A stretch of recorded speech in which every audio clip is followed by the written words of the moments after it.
Okay, so to access this slide deck after today, what you will need to do is, with the link that I put in chat, again, I'll put it in again in case if you haven't gotten it. And kind of what Tiffany was talking about earlier, you need to make sure you're signed into your Google account. And if you look, once you go into the Google Chrome web browser, if you look over here to the right-hand side, if it shows sign in, you need to sign in. If you already have signed in, it should have either your initials or your picture that you put there for your Google account. And then all I have to do is paste in the bit.ly link. It's the URL for the slide deck for today. It should look like this. And then when you're not on my screen, you can save this to your drive, and I'll show you how to do that. So if you're working from one screen or one computer today, that is perfectly normal. That's what majority of us have. And you can exit full screen. Exit full screen should be right up here in the middle of your screen, and where you can have my window on one side and then your window on the other side, so that you can work through this on your computer and you're just not sitting there listening to me. I went ahead and gave you the slide deck for some of you who might already know about all of these things that we're covering today, that you can work ahead. You can click on links here to other resources. If you've heard the term HyperDoc before, it's just an interactive Google Doc out there. You can call this a HyperSlide because this is an interactive slide deck for you to access different links, and it takes you to either links within the slide presentation or to links outside into different web browsers. So, so to save this, all you have to do is come up here, and do you see where right here at the top of the screen to the right of the title, there's a triangle with the plus sign. Right there, that's where you add shortcut to your drive. Think of your Google Drive as a file cabinet, and you can put it right there in your file cabinet if you want. If not, if you want to organize your Google Drive, what folder this goes into, you can click on this arrow, go to your drive, and then you can put it in whatever folder you have. Let's say you haven't used your drive much, you don't have a folder there, you could come down here and click on this icon. This icon, when I hover over it, it says new folder. So it's a folder icon with the plus sign. In the G Suite apps for education, anytime you see a plus, that's usually where you can add something. So I can create a new folder right here, give it a name, and then click on this check mark here to create the folder, and then I could add the shortcut folder or shortcut into that folder. If not, if I already have a folder created, then I can just add the shortcut there. So it's clicking on this folder to add a new folder, or clicking on a folder, or you can just add it to your drive. Again, if you're brand new to using some of these Google tools, and I've stressed you out already, take a deep breath. We can circle around back to this at the end, or you can, look at the recording once that's pushed out there. Another option you could do, I have it here in step number 2, you could just add it to your bookmarks. To add it to your bookmarks, all you have to do is come up here and click on the star. And when you click on the star, right now I've got it going right to my bookmark bar. If not, I can even put it in folders in my book with my bookmarks. Then hit done, and then right here on my bookmark bar, I can access this slide deck. So a couple different ways that you could access that. Any questions on adding this slide deck so that you have it later? Okay. Yeah, Tiffany, yeah, you can interrupt anytime. Some people do not have access to Google Drive. Something that I know how to do it. If I can act like I'm going to print it and save it as a PDF and email it to people, and then they can get it as a PDF if they don't have access to Drive. So I can do that and share it. I don't know if you have everybody's email addresses, but that's another way that you can do that. Sometimes I have to do that with documents at school. Yeah, I can actually put it on here too. I took it off because since it isn't interactive, like what Tiffany said, if you do print it off, it doesn't, you don't have the links available. But so Tiffany, or what Tiffany was just saying about how you can download it as a PDF. If I go up here to File and Download, here's another way how I download and make it as a PDF. And so it's going to make it as a PDF. Tiffany, how do you make it as a PDF? I've done it that way, but another way to do it, because people can't do that if they can't get into Drive, is I personally can, if I go to print it, instead of printing, it gives you an option to turn it into a PDF, and then it can be shared that way. Okay. So basically you could drop it in an email and send it to them, and then they don't have to access Google Drive.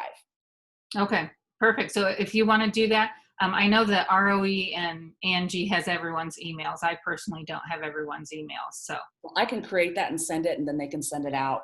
Okay, perfect. And then this PDF here, then I can put this in my Drive, and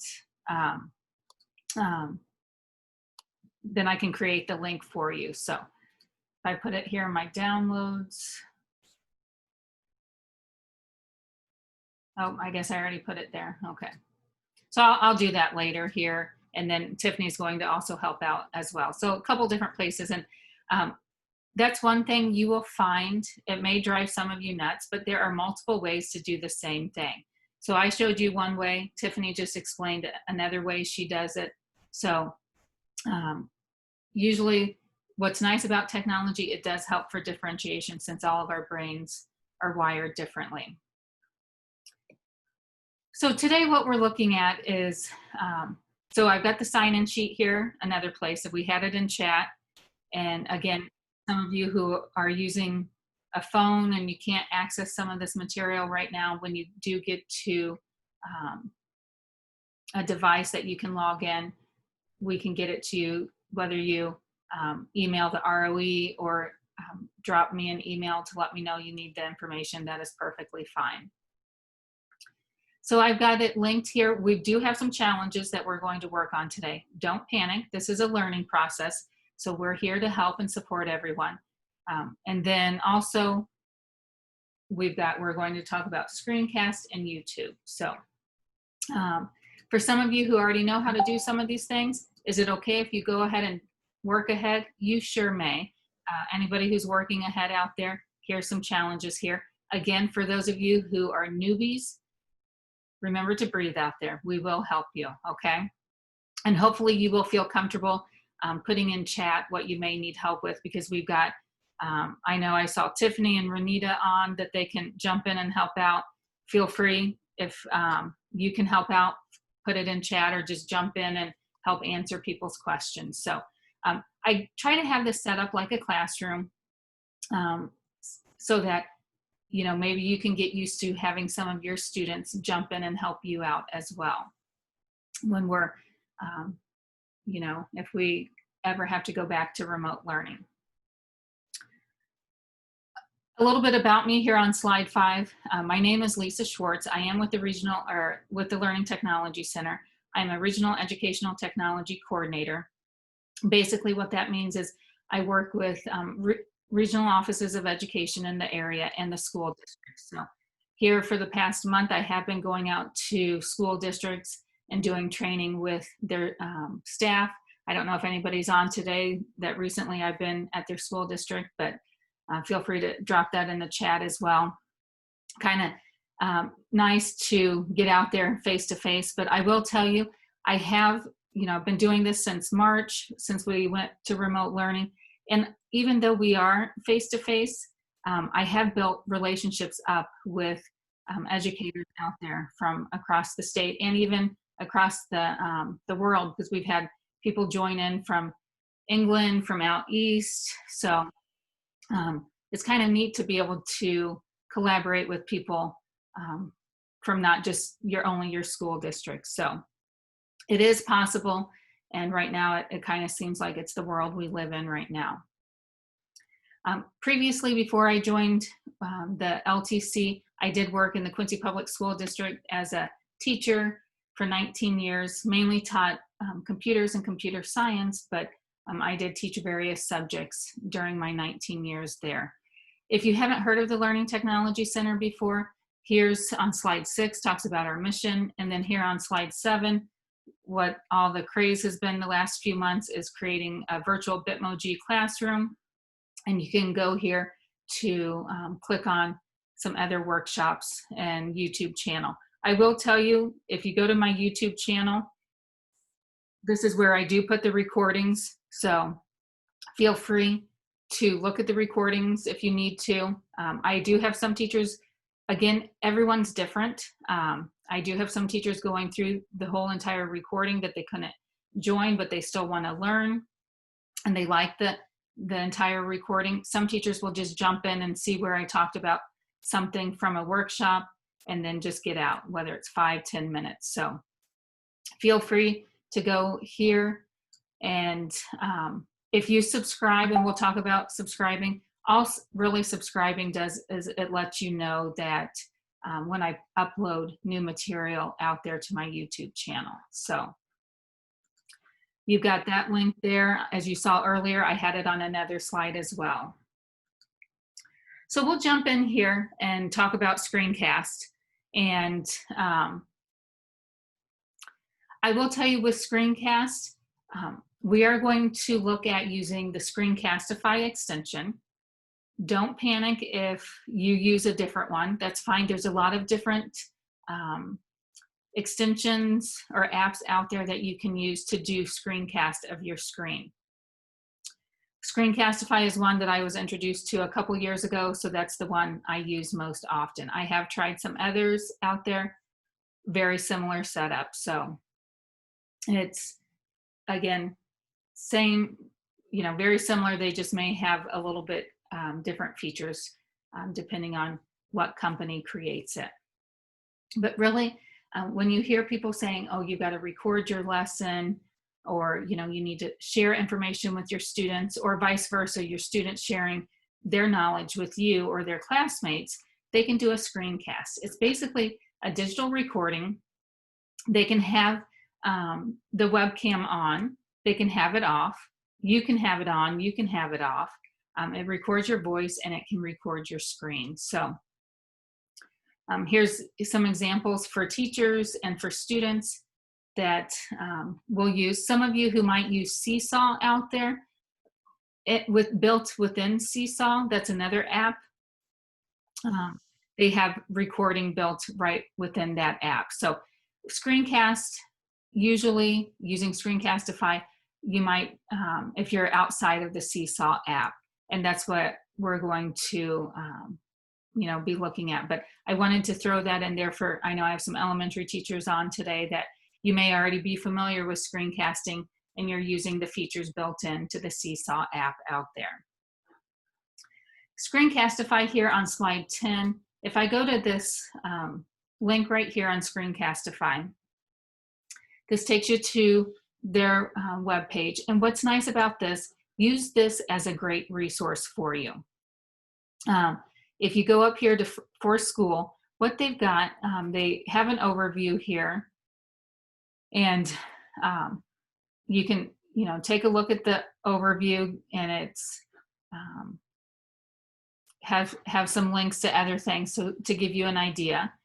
Then also under overview, there are courses. So if you like the Screencastify and you want to learn more and get more ideas for you to use in your classroom, you can become a master screencaster. There is a class, it says it's about 60 minutes long, and they have videos here that you can watch and learn, and I think they may even have you do some activities as well. So again, if some of you want to do that master the screencast, after you do that, then they also have a course here called Genius, a Screencastify Certified Genius here. Here it shows it's linked 45 minutes. And then if you do want to start using this with your students, what I like here is, you know, and your students are new to this, here is a course for them that's 10 minutes long, Master the Screencast Junior. So here's Get Started. You don't have to create anything on your end. You can give them this link and then they can go about doing this. So if whether you use Seesaw, Google Classroom, or some other app out there to disseminate information to your students, you can just give them this link to get this information. So right here on this web page, there are so many different links here that you can learn about Screencastify. So basically, then let me go ahead and jump into slide 12. So with Screencastify, like I said earlier, you could record your screen, you could embed your webcam, you can record your voice. And then one thing to know, when you do record your screen, you can record a tab or your whole screen. So if I'm just recording a tab, all I would see up here is a tab.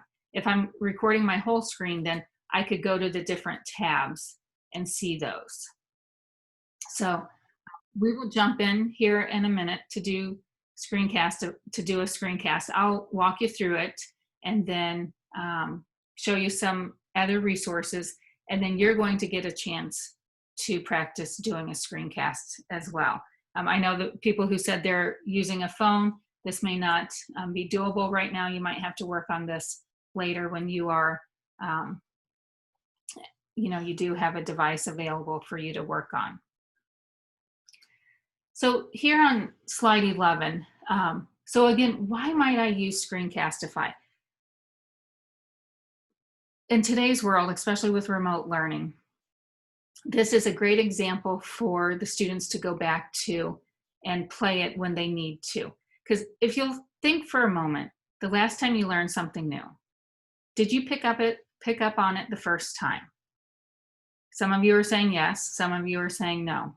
I know how I am as a learner when I have to learn new software or learn about new technology. It takes me a while. I might do it one time and then I think, well, how did I just do that? And so then if we can push out a recording that they can play, whether it's other teachers or students can play when they need to know it. Because in this day and age, we can go out there. If we want to learn anything, we can Google it, right? We can go out to the internet and search and find how to do some things. So with, Screencastify here, with students, then, even if you're not remote, you don't have remote learners out there, you're all in the classroom learning face-to-face. Again, not all students pick up on it at the same time. It also helps for blended learning, so then they can go back and watch that screencast, watch that recording of how to do something.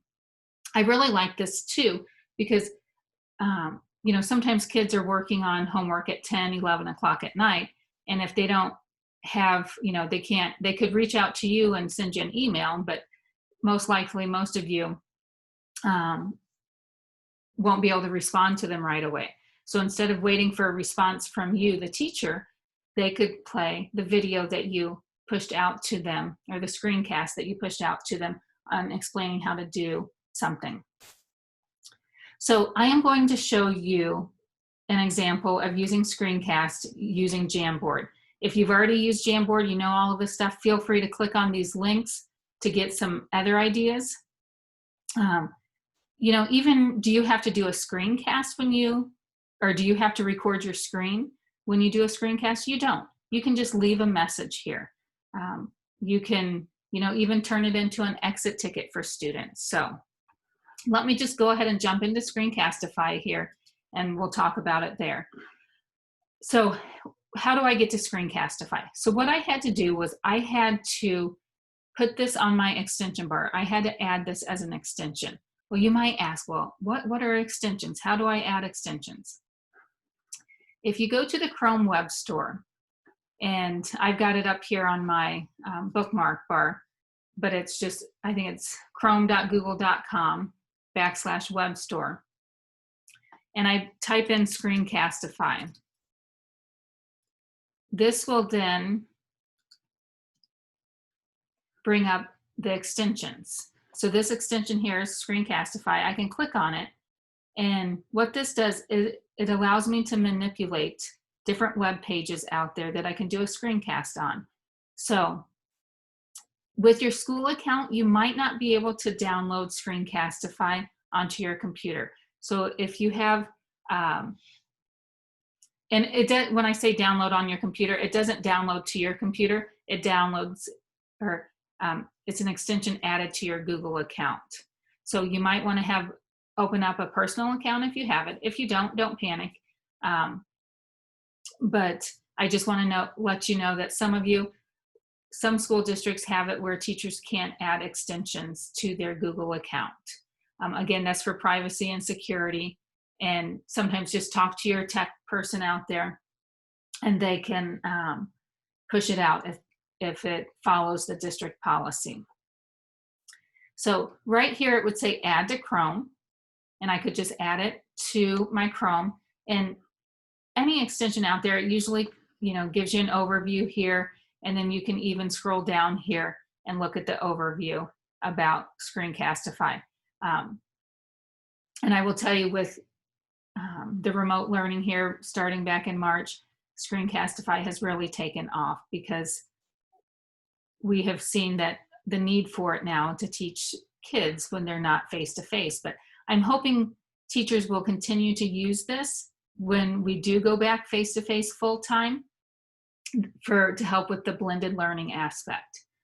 So let me just go ahead and go back here, and I'll go to Screencastify then. It's up here on my extensions. And when I go into Screencastify, this is what it looks like. I've got, I can record my browser tab. I can record my desktop.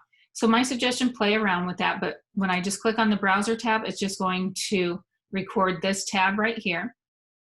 If I do the desktop, it will record everything on my computer. And then sometimes if I only want webcam only, I would just click on webcam only and it won't even record my screen. So if you just want to send a weekly message or daily message out to your students, here's another way you can do this. Can you go to Google Meet? Can you use other apps or extensions out there to do the same thing? You can, but Screencastify has built this in here. Now, I will tell you there is a paid version and a free version, and I think I have that listed on the slide deck that you can take a look at as well if you're asking yourself those questions right now. So then right here, so let me just go back to desktop. So do you see different, when I click on different options here, or icons, I've got different options here. So when I'm just doing the desktop, I've got the microphone and it's saying, hey, do you want your webcam embedded on the page? And if so, you can do that. If not, you can turn that off. Because I know for some of us new to recording ourselves, sometimes we don't like to see ourselves right there. But again, sometimes the students like to see their teacher. If I turn webcam only on, do you see I don't have that option there to embed the webcam because it already is giving me that option. But I'll go ahead and do desktop here. Now, if I look at show more options, when I go ahead and start recording here, I have a countdown from 3 to 1. If I need a longer time, I can change that to 5 seconds or 10 seconds. And then another thing here is the drawing tools. I will have my drawing tools shown. If you don't want to, you can turn that off. So you can easily turn these on and off. And another thing, don't panic. This isn't the only place you can turn them on or off. So just double check if your microphone's working and is on, your webcam is on. Again, I know some devices out there that might be older, your school district hasn't allowed you to have the webcam on. Hopefully now that they've turned those on for everyone during remote learning. And then if I'm ready to go, then I hit record. And so right now it's saying, which screen do I want to record? I want to record this screen. And then it's going to do a countdown for me, and it jumped. Okay, there we go. And it's pulling from my other webcam, so I can turn that on. But if I wanted to, I could come back up here and change which webcam it was coming from, but we'll go ahead and keep that one. And so here it's recording. How do I know? If I look up here, I've got the red dot there to let me know it's recording. And then if I come down here, this is the drawing toolbar that it talked about. Do I want it on or off? I've got it on right now. What's nice about this is here's a focus mouse. If you're explaining something and you want, you know, their attention to focus somewhere, you can turn on the focus mouse. You can hide your cursor when it's not moved if you want to. And then you also have it to highlight clicks. When you click on something, it will highlight it. So you've got these options down here. I can come here to the pen. I can choose the pen color. And if I need to write on here, I can write on there. So here I'm in a Google Slides. I can write right on top of that when I'm doing a screencast. I didn't finish writing, you know, we'll put hello here. Okay, so you can write anything. If I decide I don't want that, I've got an eraser. I can erase whatever I want. I also have where I could erase the whole screen, so it wipes it all clean. Here, if I choose I don't want the webcam to be embedded anymore, I can turn it off right here also. And anytime you see this in parentheses down here on the left-hand side, do you see where it says embed webcam? I don't know if you can see that as well. And then in parentheses, it has the shortcut key that I could use. I can pause it at any time. So my recording's paused here. And then when I want to, I can resume it, or I can end the recording right from here. So I've got these options here. Again, I don't have to have this toolbar shown down here if I don't want it to show. So again, my hide tools, I can click on the X to hide them. I can hit Option plus T on my computer to hide these option tools. So do you see up here also on the screencast icon, it shows there's 2 lines to let me know I've paused the recording. So if I want to, I can go ahead and just end the recording. And what's nice about this then, the recording, when you give Screencastify permission for your Google account, it creates a folder in your Google Drive. And right now, do you see right up here? It's saving to Drive. What are you seeing on my screen? You're seeing the recording played back. You can see it's 1 minute, 53 seconds. It's playing it back right here. I can click to unmute if I want. But what it does, it goes ahead and puts the time and date of the recording. And then I can give it a name. I can come up here and highlight and give it a name. I'm just going to put the workshop right here for now. And then I can see what workshop this was from, August 3rd. And then right from this, what I can do. So let's say this was, you know, how to take, you know, do a screencast. I could copy the shareable link if I want to, if I'm sending this out or I'm wanting the link. But Screencastify and Google has made it even easier. Right here, if you use Google Classroom, you can share it out to Classroom right now. You could share it to a Wakelet. You could upload it to Edpuzzle. If I click on more options here, I could publish this right to my YouTube channel if I wanted to. Do you have to? You don't have to. But that's another option. Some teachers I'm working with have created a YouTube channel so that their students just go to their YouTube channel to find all of the how-tos, and that's how they've organized it. You might have another organization, and that is fine.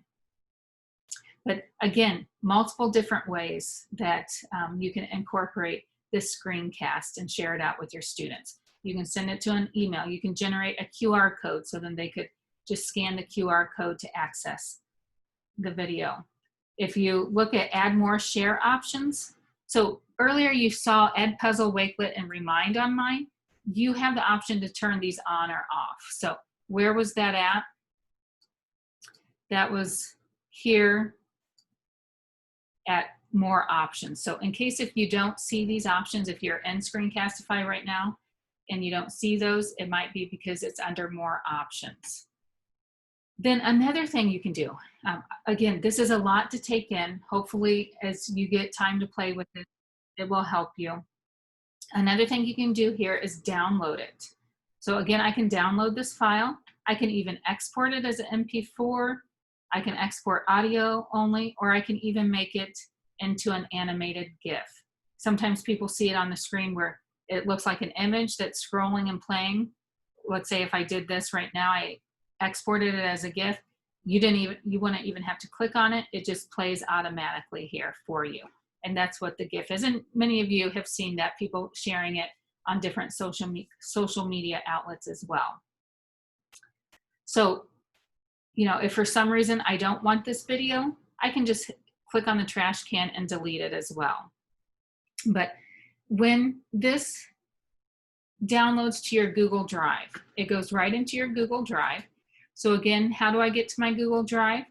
I can go to a new tab, make sure I'm still signed into my Google account, and it will only save it in the Google account that you're in. So this is my work account. And then I can go to my Google Drive and look for a folder called Screencastify. And that folder then will have all of my recordings in it. So if I go down here to Screencastify, and again, I didn't create this folder. This folder was created when I downloaded or I added the Screencastify extension to my Google Chrome. Now you might say, well, I want to use this for my personal account. You will have to add it to your personal account Chrome. It does not transfer over. So just realize that right now I'm in my work account. And so right here, if I go to my folder here, it is alphabetized, but before ABC order, you can put numbers. So anything that starts with a number here will be first, kind of the same organization that you have without your or throughout your Google Drive. I can also create folders here. So all of the videos that I've created on math, my math videos, I created a folder and put the math videos in there. The tech tips that I have for students or teachers, I created a folder and put there. So all I have to do is right click here and I can create a new folder within my Google Drive. And this is within the Screencastify folder. And then I can just drag and drop them into that folder. So again, I can come down here to my workshop, what I named it, Workshop August 3rd, and then I've got it right there that I can access. So you'll want to think, the more screencasts you create, you'll want to think about your naming convention just to make it easier for you to access and then disseminate to your students. So here I'm going back to the tab that's got my recording on it. I can go ahead and click on copy shareable link and I can go and paste that wherever I need to. If I want to share it out to my classroom, I go to share to classroom. And so from the Screencastify tab, I click on Google Classroom and there it is. So it's saying share to my classroom. Yep. It's allowing me to share my class, so, or choose my class. So I'll choose my Google 101 class, choose action. Let me go ahead and create assignment and I'll hit go. So I can create an assignment right into Google Classroom, right from the Screencastify video. Here it puts the title. Can I change the title? Yeah, it's just carrying over what I named it from the screencast. So if this was how to access or how to log into Google Classroom, or I'll just put how to log in, but whatever whatever the title is here. Here, instructions, I can put instructions here as well. And then with it shows it's a video. And again, I'll just keep it where students can view file. If I need to, I can put, you know, how many points it's worth, put a due date. But one thing I have found from here, when it links to Google Classroom, it doesn't give me the option to add other files. So what I do then, I come up here and I hit Save Draft. And so my draft has been saved. I can go and view it. So it takes me to my Google Classroom. I can go to my classwork page. And then here is my how to log in. It's saved as a draft. I can click on that and to edit the assignment. When I go in to edit the assignment, look what happens. These are there now. I can go in and add any other files. I can create any other files.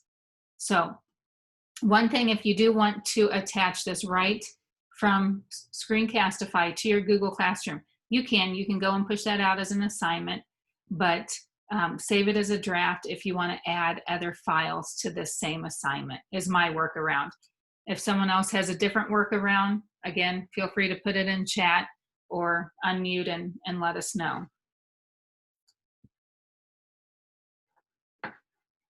So again, just to kind of recap some things, and I'm going to go through the screencast again with you. You will have time to practice here as well. But again, when you go into the Screencastify, you click on that icon. You've got some options here. You can do browser tab, desktop, or webcam only. And then you know, you have the option if you want your microphone on or not. So if you want to turn that off, you can. The annotation tools, again, this was that toolbar here in the bottom left-hand corner. Here's some of the tools that you have available. You can turn that off if you don't need that. I just walked you through how to push this out to Google Classroom, but as you can see, again, you could push it out to your YouTube channel. You can share the Google Drive link automatically right away. And then you could even push it out to Wakelet, Edpuzzle, Remind, have some different apps out there. So here on slide 16, don't forget you can turn those on or off at any time. Now, in order for students to do a screencast as well and to use Screencastify, the students will need this extension as well. So depending on what your district does, your Google admin, who's in charge of the Google domain, could push it out to the students if it's, you know, district policy. Earlier, I talked about pricing. Some of you already might have taken a look here at slide 17 and looked at the pricing or Googled it. So in order to get these prices, you do have to make sure you click on the box where it says you're an educator. And, you know, it's $29 per person per year for, again, the teacher. But again, if you're wanting students to use this, you know, you would have to maybe check into the school plan and if your school goes along with it. But I will also tell you, there's a free version out there. I used the free version for many years. You can too. The biggest thing from the free version that teachers say, if you look up here, is, well, I can only record a video for 5 minutes. I need to record an 8-minute video or a 10-minute video. And with that, my answer to that is, then that forces you to break it down. Because if you think about it, when you go to learn something new and you go out there to the internet, to YouTube, or you know, just to the internet to look at different videos out there, are you going to pick a 5-minute video or a 20-minute video to learn what you need to? For the most part, and research shows it, that people will pick the videos that are shorter in length. Now, once they watch some of those shorter in length videos and they're not getting what they need to know, then they may go and watch the longer videos. But the shorter the videos you push out there to your students, the more likely they will watch them. Same thing with students. If students, you know, have the free version, again, would you want to sit there and listen to a student explaining how to add fractions for longer than 5 minutes? Probably not. The shorter, the better. So don't make that be a pitfall for you of not wanting to, you know, do a screencast. And again, this is Screencastify. I do have here on slide 18, or not 18, one of the slides here, I do have resources here on slide 25 of different other screencasting tools. So you could use even Google Meet. Right now, the recording option, I think everyone has available to you in Google Meet. As you can see, there's different ones out here. I know some Pikeland teachers or some other teachers talked about Screencast-O-Matic. I haven't used that one, but if anybody wants to drop that in chat, if you like that or pros and cons about that one, feel free to do so. I did try Loom a while back. Loom has a free version and a paid version as well. So as you can see, here's some other tools out there for you.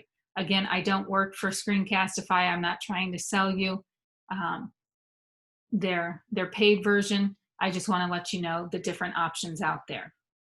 So again, can you still do the majority of the things that you can with Screencastify with the free version? You can.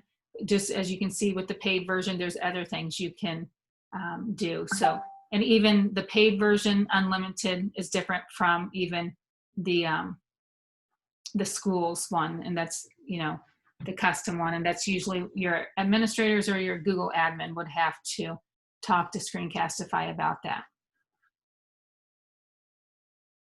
I'm going to show you Screencastify again, but before I do so,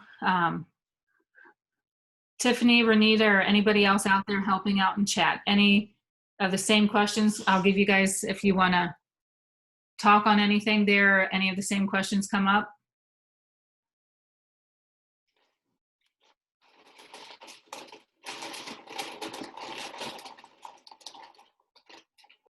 Yeah, Tiffany, I think you're unmuted. Were you trying to say? No?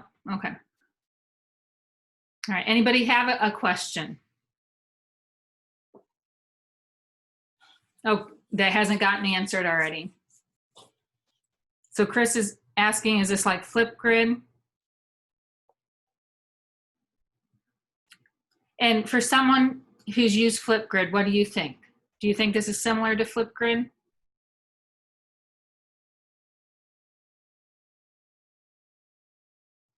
Did I see some yeses out there?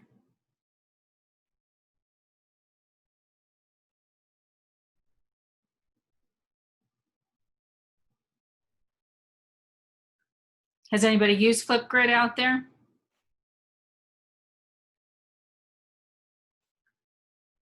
No? Okay.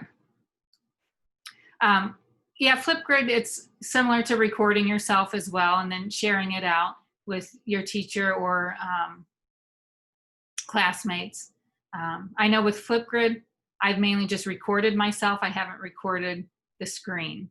But yeah, so people are putting in chat what their thoughts are on Flipgrid. Again, that's one thing with technology. There's different apps, extensions out there that can do something very similar. So you do what you know, what works best for you, but hopefully you can give your students choice in the tool that they use if they have other tools available to them that maybe you're not familiar with, and maybe you can learn from that. And we're just not limiting students based off of the tools that we know how to do. So real quick in chat, I saw a few other questions. Yeah, I am recording this, so this will be pushed out to my YouTube channel for you to access. I've got another workshop this afternoon, so it probably won't be until later tonight or tomorrow that it will be on the YouTube channel. Will it share to Seesaw? With Screencastify, you wouldn't necessarily need to use Screencastify if you use Seesaw, because Seesaw has the recording feature already built into the app, is my thoughts on it. Again, if someone else wants to talk about that, feel free to put that in chat or unmute.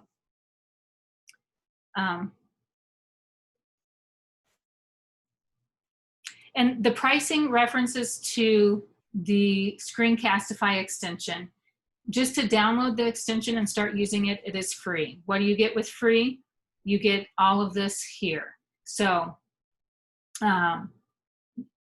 you know, you can go and hopefully we can get a majority of you to start using Screencastify today.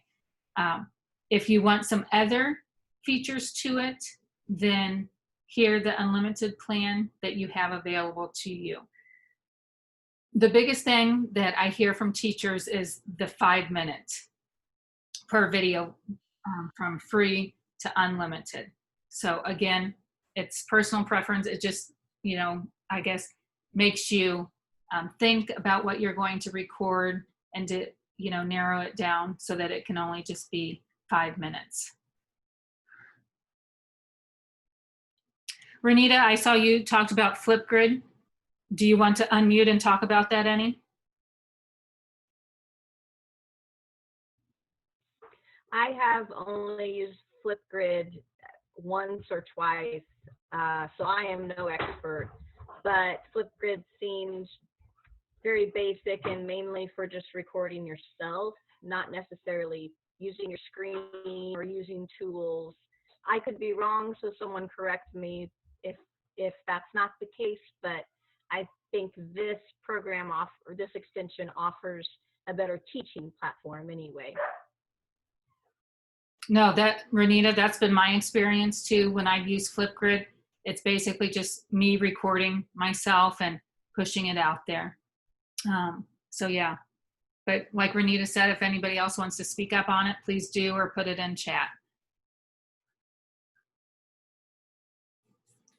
So let me go through again, doing another Screencastify, or do another screencast here for you. And then I'm going to give you a chance to try it if you haven't already. So I'm going to go to a new tab here, and I'm going to go up here to this waffle. The waffle right here, or the 9 dots, you might hear people call it different names. I was in a workshop Friday, I think someone even called it the ice cube tray or something. And just be consistent, whatever you call it, so your kids know what you're referring to. But if I go over here to my waffle and I go down here to my apps, these are my apps here within my G Suite Apps for Education account, and I'm going to go to Jamboard. Jamboard is an interactive whiteboard.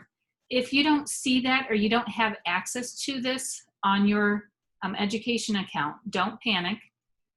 On the back end, your district may have to just turn it on. Some of these apps, when Google pushes them out, they're not just always readily available. Your Google admin has to turn them on. So here's some of my recent jams here. Here, as you can see, I've used a whiteboard to do a math problem. Here, I've used a whiteboard to work collaboratively, and we did sticky notes. Here, I can even add an image.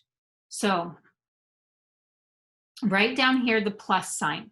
Again, if you're new to the G Suite Apps for Education, it's fine. Anywhere you see the plus sign, click on the plus sign. That will create a new file for you. So since I'm in Jamboard, it's creating a new Jamboard here for me. When up here it says Untitled Jam, I can click on that, and I'm just going to put today's date, and then I've got my Jamboard here. So I can have multiple pages here. So here's one of one. If I go here, I can create a new frame. I said pages, they call it frames. So create a new frame here. I can go back. So as you can see, I've got 2 frames. This is one of 2. And so with the frame here, then I can go ahead. Let me say I'm going to do a math problem here. When I click on the pen, I've got the different kinds of pens. I've got a marker, highlighter, and a brush. Let me go ahead and choose the green color. And let me go ahead and do a math problem here. I'll do 3/6 plus 2/6. And so see, I'm just drawing here with my mouse, but some of you who have touch screens, you could, draw it with your finger or stylus or whatever you may have. And then let me go ahead, and I need to explain to my teacher how to do this math problem. And I'll do a screencast. And another reason to do a screencast is because whether you're in class face-to-face or you are remote learning, you want to see, does this child really know how to add fractions? You can do that by listening to them, by having them take a screencast of themselves, because it'll be a recording. Again, they can show their webcam if they want. If not, you know their voice and you can hear their voice. And this, to me, does such a much better job of us knowing what the kids know, because again, we could have a child do a worksheet of 20 questions or 20 math problems here, but again, they could have cheated.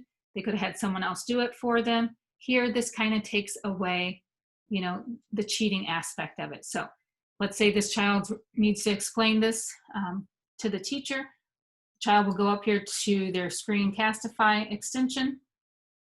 They will make sure their microphone's turned on, put their webcam in if they want. I guess that's up to you and the child, and then go ahead and hit record.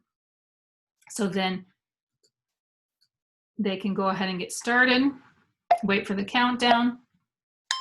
Okay, so today I'm going to explain to you how to add fractions, or know that I know how to add fractions. So I know with fractions that you add 3 plus 2, you add the numerator. So 3 plus 2 are the numerators. So I'll come over here and I'll use the same color, and that is 5. Now I'll draw a line to separate the numerator and denominator. The bottom number is a denominator, and that stays the same, so that is 6. So my answer to 3 6 plus 2 6 is 5 6. And as I was doing this then, let me pause it. I could have came over here and used my laser, you know, so that it might have been easier for you to see where I'm talking about. If I need to upload an image here, so let's say I felt more comfortable writing this out on, you know, paper. I could have wrote it out on paper. I could have held it up. I could have taken a picture, held it up to my camera, took a picture, and then uploaded my photo here. So I can select files from my device. I can go out there if it's in my Google Drive or Photos. So as you can see, there's some tools the kids will need to learn first. But, you know, in the end, once they, you know, learn it and do this a lot more, they'll remember it. So that's what we found during, you know, going remote learning here the past, you know, at the end of the school year, that some of the assignments that we were asking the kids to do, it was taking them longer than what we thought. And you'll kind of get to experience that today with our activity. So here's the image right here, a sticky note. So if I want to add a sticky note here, I can, and I can choose whatever color I want. And so I can put sticky notes. Again, here's the eraser. If I need to erase something, I can erase. That's the eraser. If I need to delete that sticky note, if I right click on it and I go to the 3 dots, I can delete it, duplicate it, or even go back in and edit that. So the student recorded themselves. I paused it. So let's say I'm done. I'll go ahead and end recording. And then it's going to automatically upload to my Google Drive. And then what's nice about this, they can hear themselves back. I won't click to unmute myself here. And then if they like it, they can go ahead and push that out and share it back to the teacher. Or they can go and edit it. If I open an editor, if I click on this, oh, it won't let me until it's downloaded. Then I can edit it, I can trim it, or do whatever I need with it. But what I found with this, whether it's teachers or students, they have several, you know, they may take several different recordings before they like one. It is a learning, there is a learning curve. It does get easier as you go. One other thing I want to point out here in the slide deck here on Screencast, there's a lot of free resources out there. I think I pushed it out here. I just was looking at this the last couple of days here. There's some Jamboard templates here. If I click on this, this is from Ditch That Textbook.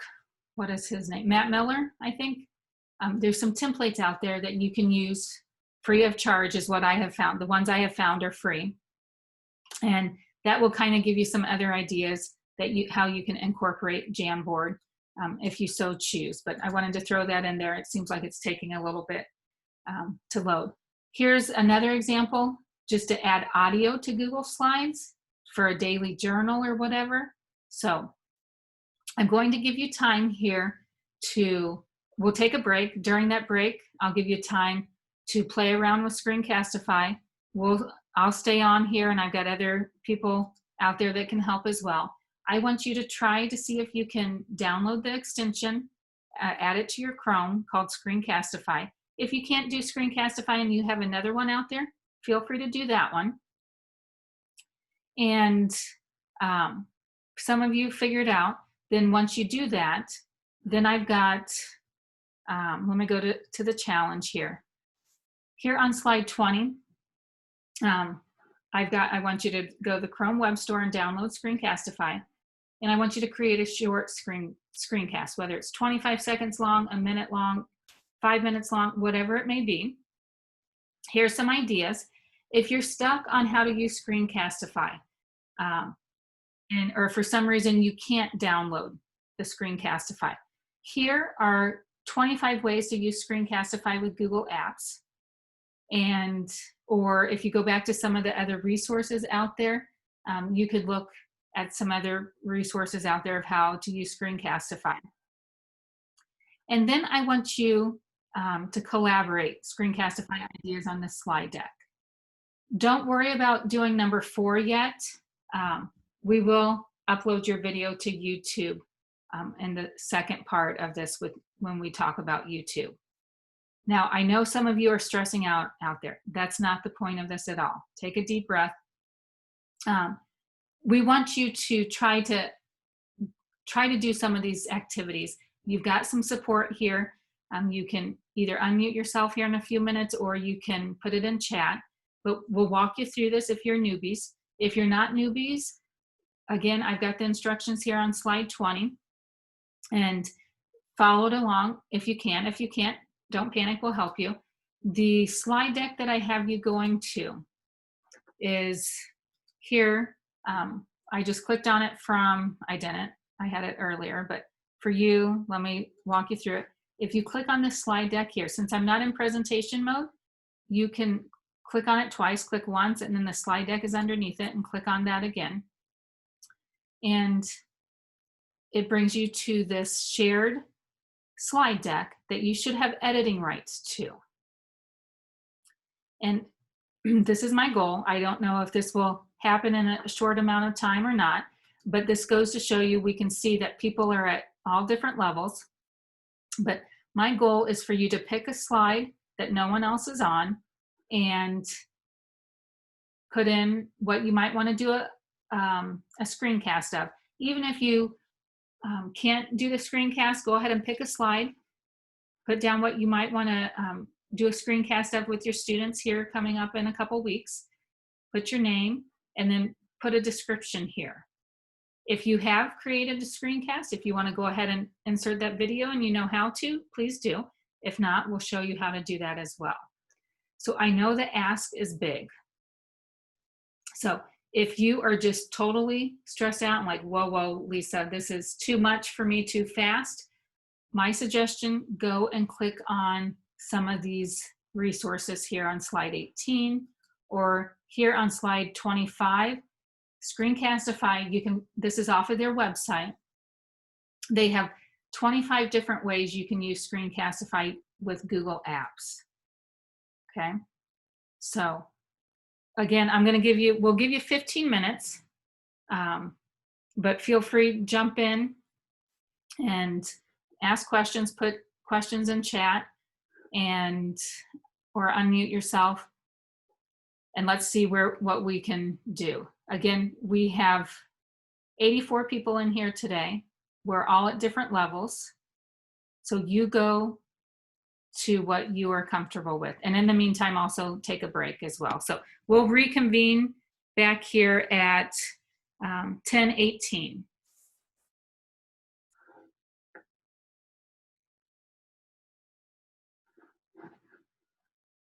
So, me being a teacher as well, I love questions. So for some of you out there who've got questions right now, please ask.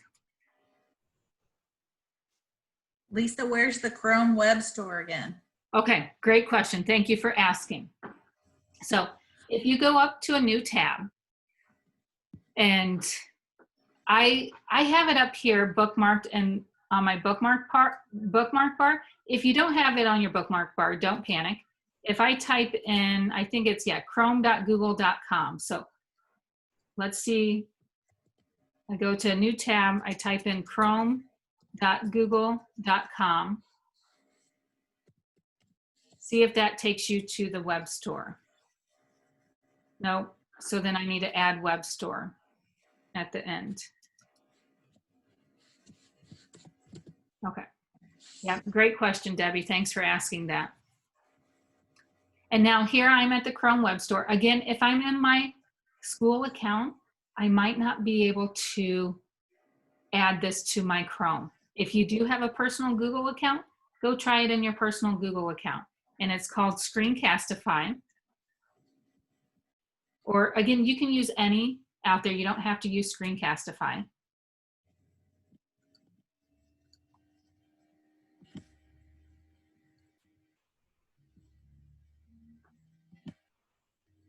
And then when you do add an extension, it, you know, you're kind of like giving it permission for your Google Drive to access some of your other apps within your Google account. Lisa, where do we find Jamboard? Yeah, great question. If you don't have it on your, in your app, on your waffle, check to see if you can just go jamboard.google.com and see if it brings it up. But sometimes on the back end, your Google admin would have to turn it on. And I found, you know, it's hard to keep up with all of the updates that Google pushes out there. So sometimes, you know, talking to your Google admin, say, hey, I learned about Jamboard. It's the interactive whiteboard. I think I can use it. It's free with your G Suite Apps for Education account. Can we get it turned on? But Tiffany, let me know if you can even access it through your school Google account by going to Jamboard. I found it and it says you don't have Jam yet. Tap the plus to create one. Okay. And when you tap the plus, does it work? I don't see a plus sign. Oh, Okay. I see it now. Okay. So Jamboard showed up in the waffle for me. Okay. There. It did now after you went to it? Yep. Okay. Perfect. It was already there. I didn't have to download it. Okay.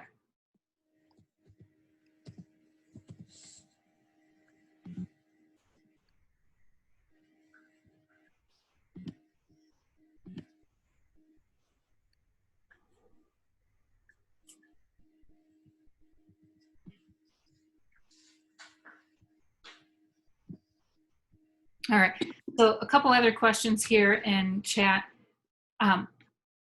Mindy, are you saying you don't see Screencastify in your waffle or Jamboard?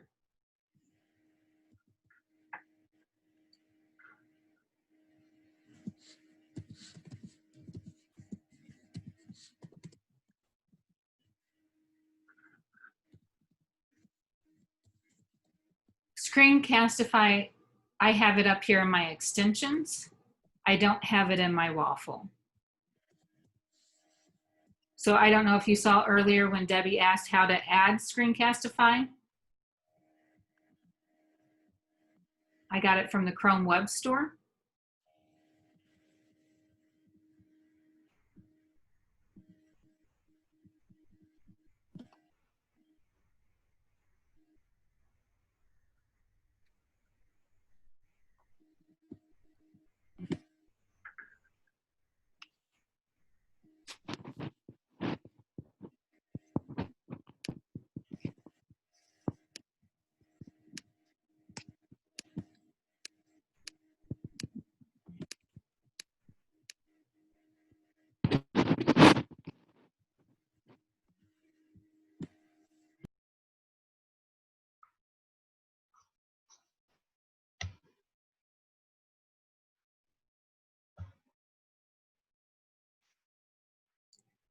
So Mindy, I don't know if you're able to see my screen when Tiffany asked about how to get to Jamboard if you didn't have the waffle or you didn't have Jamboard in the waffle.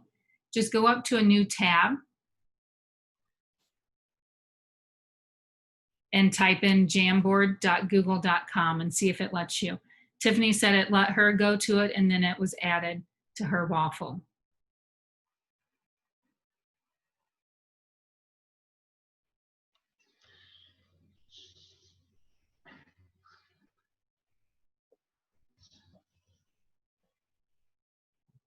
Okay, so if you don't have access, that's fine. If you want, oops, I sat down. I need to change my camera, sorry. If you want to see if you can access it from a personal account, if you don't have a personal account, you don't have to use Jamboard to do a screencast.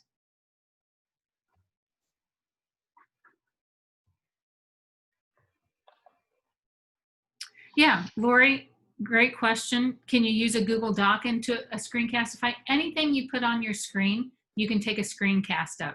So I can open up a Google Doc, have it here, and I can even talk about what I wrote, or I can talk about my editing process of my Google Doc that I have, an essay on or whatever it may be.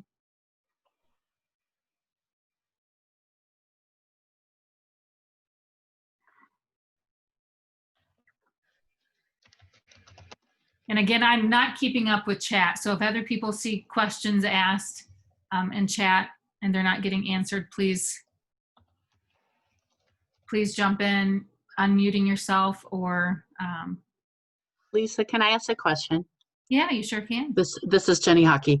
I set up a Jamboard. I'm ready to record, but I'm still hearing your voice on my computer. So if I go to record, are you going to be on there, or what do I do? Yes, let me mute. I will be quiet. I'll be quiet here for about 5 minutes, and I'll just answer questions in chat. Thank you, Jenny. Sorry. No, don't be sorry. Okay.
All right.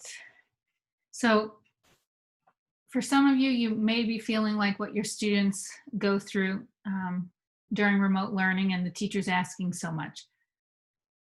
Again, for some of you, this is a lot to take in. I don't mean by any means for you to raise your blood pressure out there. So I'll back up a few steps here, try to get questions answered. I tried to answer some questions as they came through. I saw someone ask about Screencastify Submit. I did go ahead and throw that in the slide deck too for some of you. So here's another option that Screencastify is coming out with. Anytime you see something in beta, that means that they are still testing it out. They haven't pushed it out fully, that they're still working on it behind the scenes. And you know, someone says, yeah, well, it's too good to be true. So as you can see, why I'm talking about this right now is, as we saw, some people can't add the Chrome extension to Chrome. So no Chrome extensions required. Students can still record and submit videos to you through a link. So if this is what you want, if you like to try this out, you can sign up through Screencastify here. I haven't looked to see if they're still, you know, what phase they are and they're testing it out. But again, there's going to be a free version and a paid version. Here on the slides, I've got, if you want to learn more about Screencastify Submit, there's some more information out there that you can learn. But let me back up for a minute. So for those of you who were able to get Screencastify downloaded as an extension, you might have been able to record. Now, when you record, you could record anything. I use Jamboard for one example, and then I think even during the session, I even recorded my screen of my Google slide deck. So anything you have up on your screen, you can record. You can even take a photo of something and put it up there, whether it's on a Jamboard or on a Google Doc, a Google slide, and then you can talk about that. It doesn't have to be everything you create on the computer. Think of the computer and all of these apps and extensions as a tool to help you learn what you need to do. So just for, you know, this activity today, I was asking you to create a screencast. I know this is brand new to some of you. Kudos to you for trying and being able to calm yourself down with learning something new. But just realize, you know, the thought processes that go in to learning something new. You're like, you know, she explained how to do a screencast. I don't know how to do this, and the frustration level that you have.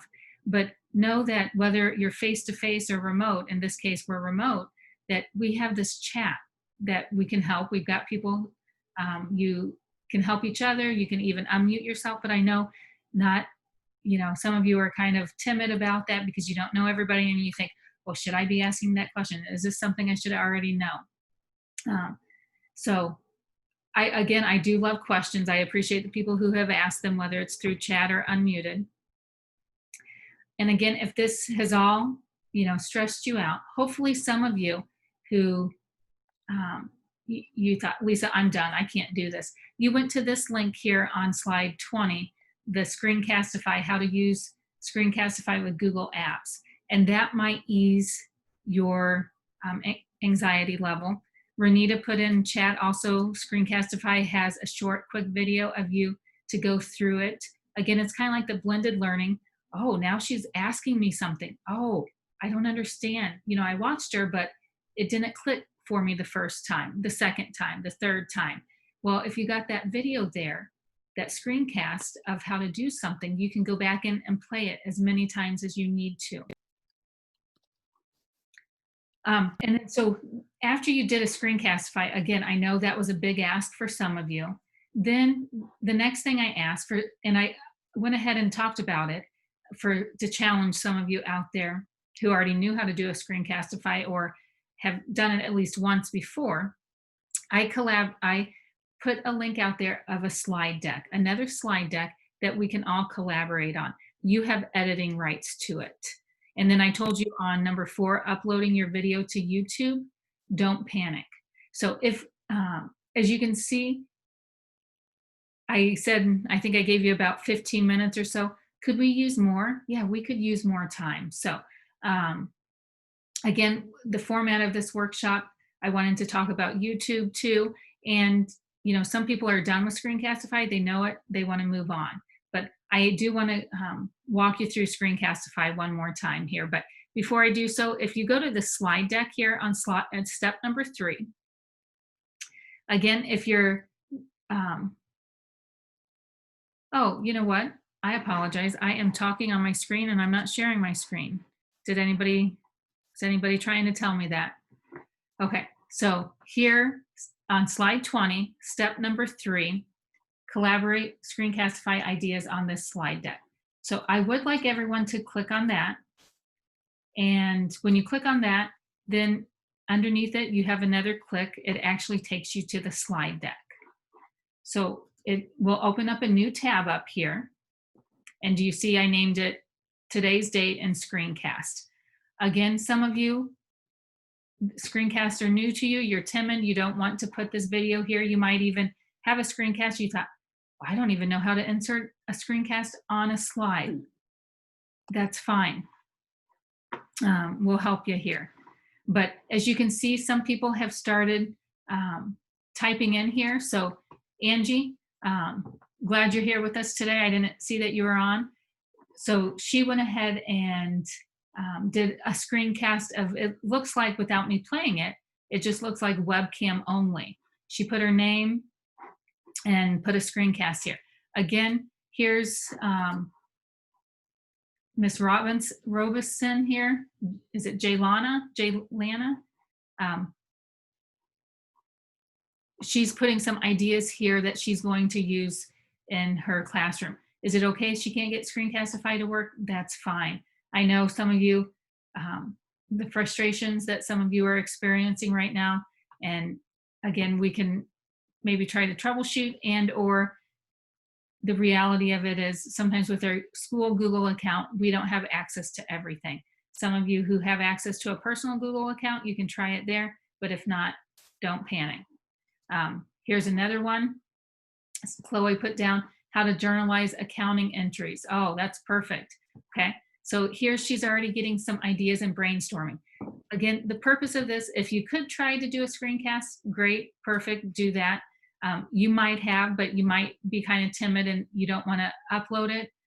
That's fine, but get some ideas going in your head how you can start working today or here in August, September, of how to push out some screencasts with the kids. Here we've got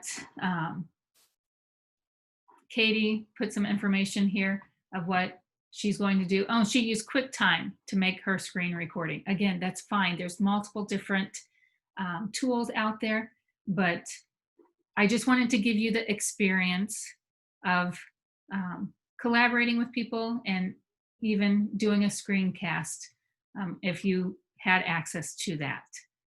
So again, some of you may be the first time working on a collaborative Google slide deck out there. You guys are all showing up as anonymous animals. So why is that? So right here on slide 14, I've got Crystal. It looks like she's the anonymous squirrel. There's 2 other animals on here. Now there's a lot others. That's fine. You do have editing rights to this. So if you know that you someone else is on there, or someone else has already typed on there, can you go to another slide where there's nothing on there? So just click on there. I didn't put a template out there. You could do whatever. As you can see, we're seeing a wide variety of things that people are putting because I didn't want to limit you on what you put there, especially if you didn't do a screencast. But here's Lauren's.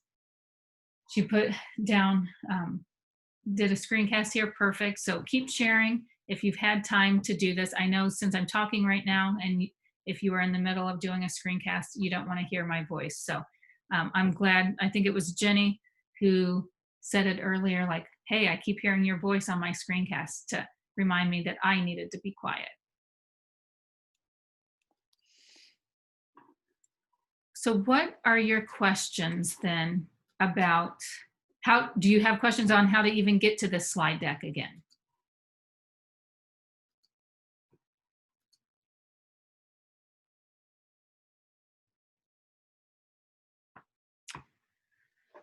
Okay, so I'm looking at chat. Renita, what was the question that you just responded to?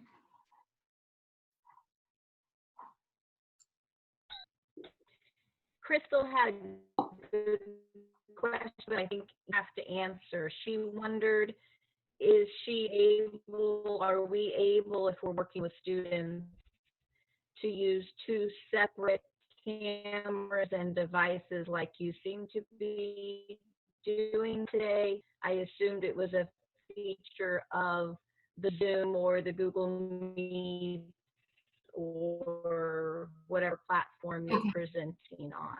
And I haven't used that a lot.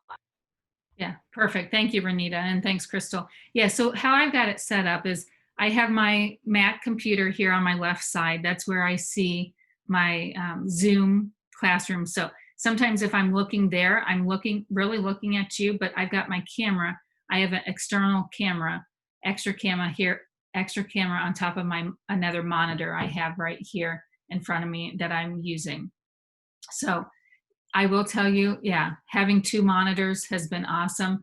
The last few years when I was in the classroom, I had a second monitor hooked up to my computer and I used it then. And since, then sometimes I can't function without the 2 monitors going through to the different screens. So yeah, it's just hooking up another monitor to my computer.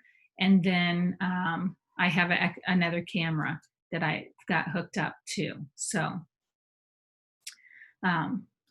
yeah, great question. I don't know, Crystal, did I answer what you were asking?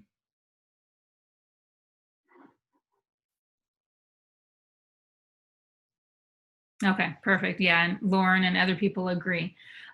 So I also saw in chat about Jamboard. I tried Jamboard, but could only type in a post. Yeah, going back here to Jamboard. So Jamboard, you could only type in it. You didn't have the pen feature? I don't know about that. I've always had all of these features over here. So maybe someone else, is that what's happening to you? If so, feel free to speak up. If not, that's something. Lisa, that's not what I meant. I just meant that like on Zoom on their whiteboard, you can choose text or choose to write with a pen. And on this, I couldn't do anything except open up a sticky note, which maybe that's the way they handle it. Yeah, that's how I've only been able to write on the Jamboard, is through a sticky note. There's not like a separate text box or anything. Yeah. Okay, thanks. Yeah, good question, Jenny. So Jamboard is just another tool, another app that lends itself well to do a screencast. Again, do you have to use Jamboard? No. Someone asked, can you open up a Google Doc or any apps out there? Yes, any tabs you have on your screen, you can talk about. Here's a website, here's that PDF, that I had, some of you were looking at who couldn't do a screencast. And with this PDF, then you could do a screencast talking about something on this. So the sky is the limit. Again, we have to think about it differently. And maybe when your kids, if they start doing screencasts, you might even learn from them some ways that they're doing a screencast that you haven't thought about before. But Jamboard, again, you don't have to use Jamboard if you don't have access to it. It was just a tool that I was using. Another thing with Jamboard, I've got other options up here. And then also I can even collaborate. If I wanted all of us to work on this, I could have shared this out to all of you, and we could have collaborated on this Jamboard instead of the Google slide deck here.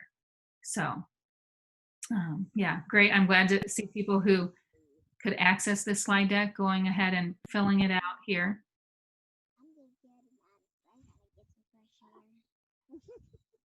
But so with Screencastify then, let me just kind of recap a few things here. Oh, I'm hearing some background noise.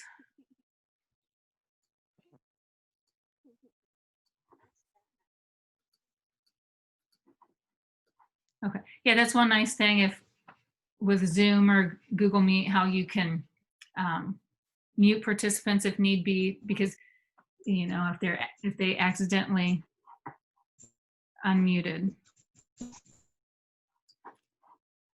Except I keep on hearing someone's background noise, but no, it's showing up that everyone's muted. So I'll keep going. Hopefully it's not bothering you, and I'll try to ignore that background noise. So again, with Screencastify, again, if I'm here at this PDF web page, I can go up here to Screencastify, click on that extension, and I can start recording right now. And then when I start recording, I went ahead and embedded my webcam. I can you know, turn that off at any time. I can click this X here to turn that off.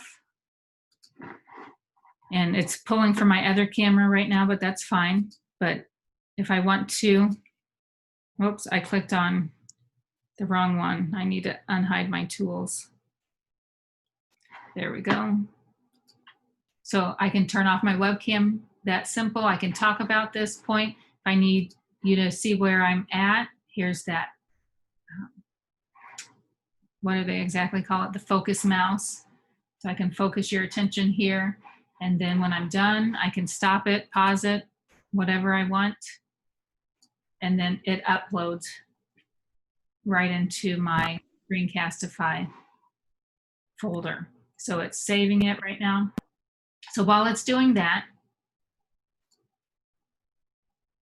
it's uploading it. I tried to show you the editor before, and it wouldn't let me since it didn't upload. Some of you were saying you were only able to pull up the editor with Screencastify.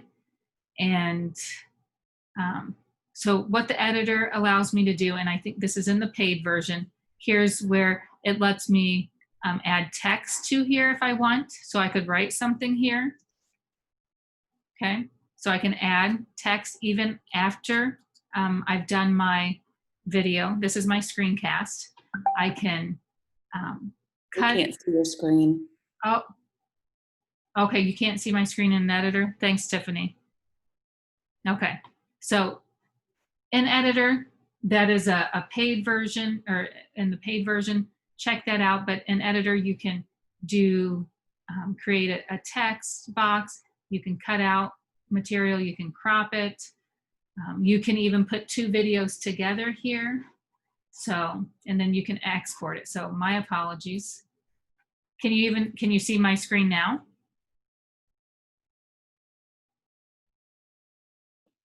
Only see your face. Okay. All right, so let me stop sharing my screen for a second and bring it back up. Oh, someone said they can see my screen. Could you see my editor? Yeah, you could? Oh, okay. So let me share it again. Tiffany, did I go behind another window that you might have open?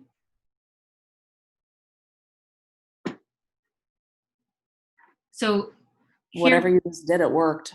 Now I Okay. can see it. It wasn't there. It was just your face. yeah, and sometimes doing screencasts and working on it, it sometimes freezes up or whatever. So thanks for letting me know.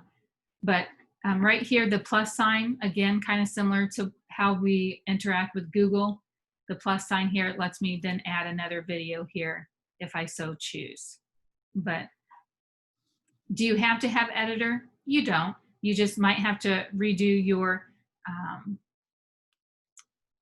screencast again. But hopefully over time, as you're doing more screencasts, you're not always worrying about, oh, did I have this hair perfect? Or something not in the right spot. Because again, kids aren't going to be looking at every little detail. That sometimes we critique ourselves more than what other people do. Same thing with kids. You need to let kids know that, again, the more they use screencasts, that they don't have to do 5-6 takes of their recordings. So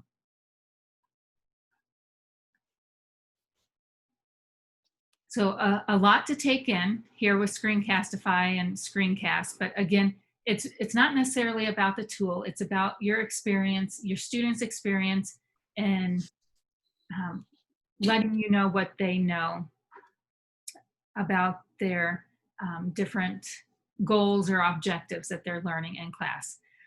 Again, hopefully when we are back face-to-face full-time, and this was just a distant memory of remote learning, that we can incorporate some of these tools and experiences back into the classroom to help us and help the students learn more. So again, look back through this if you care to learn more about Screencastify and want to increase your knowledge on it. A lot to take in. I know many of you are already busy trying to get your, not only your classroom ready, but all of the remote learning activities ready for students. So again, know that you have access to this slide deck after today, that when in all your extra free time down the road, right, that you can always go back to it to visit, to remember, oh yeah, I remember this lady talking about, you know, using Jamboard. I forgot about Jamboard, or whatever it may be. So any other questions there that didn't get answered from other people in the chat? And then we will move on to YouTube.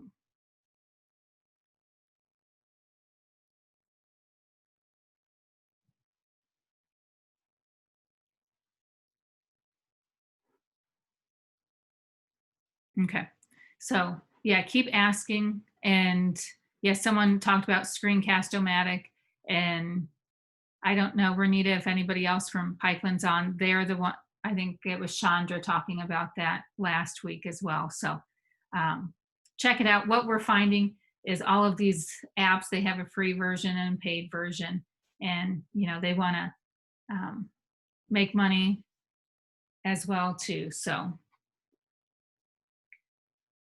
okay, so moving on here to YouTube. Now, a couple different ways you can go to YouTube. I want to close out of some of these tabs up here.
Hi, I'm Nicole Christensen. I had a question that I was asking in the chat.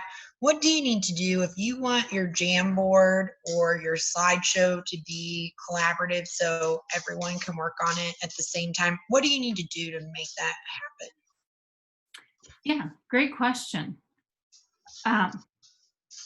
So how this is collaborative for everyone to work on and go and edit. If you come up here to share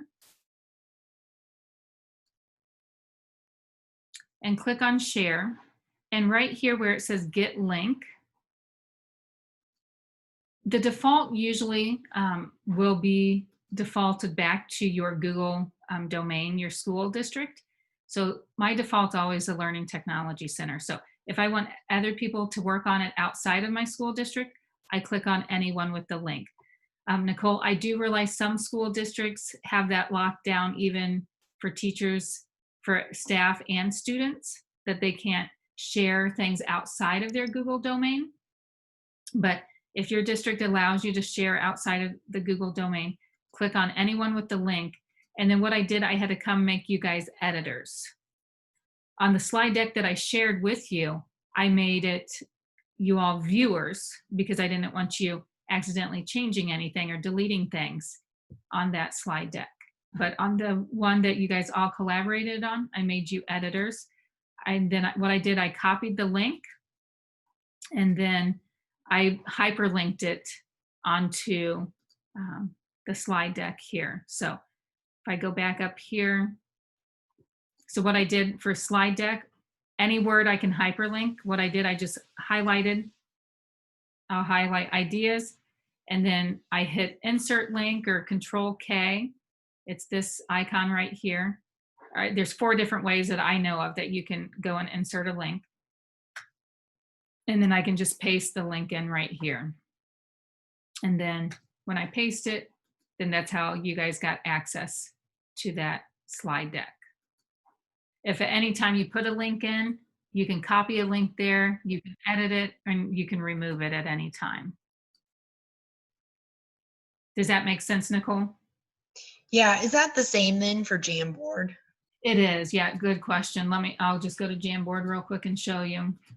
Okay, and then I have another question. I know we have a teacher at our school that does a lot of this, like online stuff, and she uses Docs. It's for English, but I think she has mentioned that she can go in and see who edited what and when. Do you have that same ability for slides and Jamboard? You do for slides. What that is it's the version history. Since I shared all of this out to you through a Google or through the link, and I didn't share it out through your Google accounts, you guys all came up as anonymous. But if not, like on this one, I could see, you know, let's say for example, you know, Denise has put this information in here and someone put a picture here that wasn't hers. We could see who did what. So under a couple different ways, it's if you go to File Version History, you can see who did what and what time. You just bring up version history and it shows right here. But again, you're all showing up as anonymous users. Another way you could see it is just clicking here. This opens up version history as well. How do you share it so that it's not anonymous? Yeah, good question.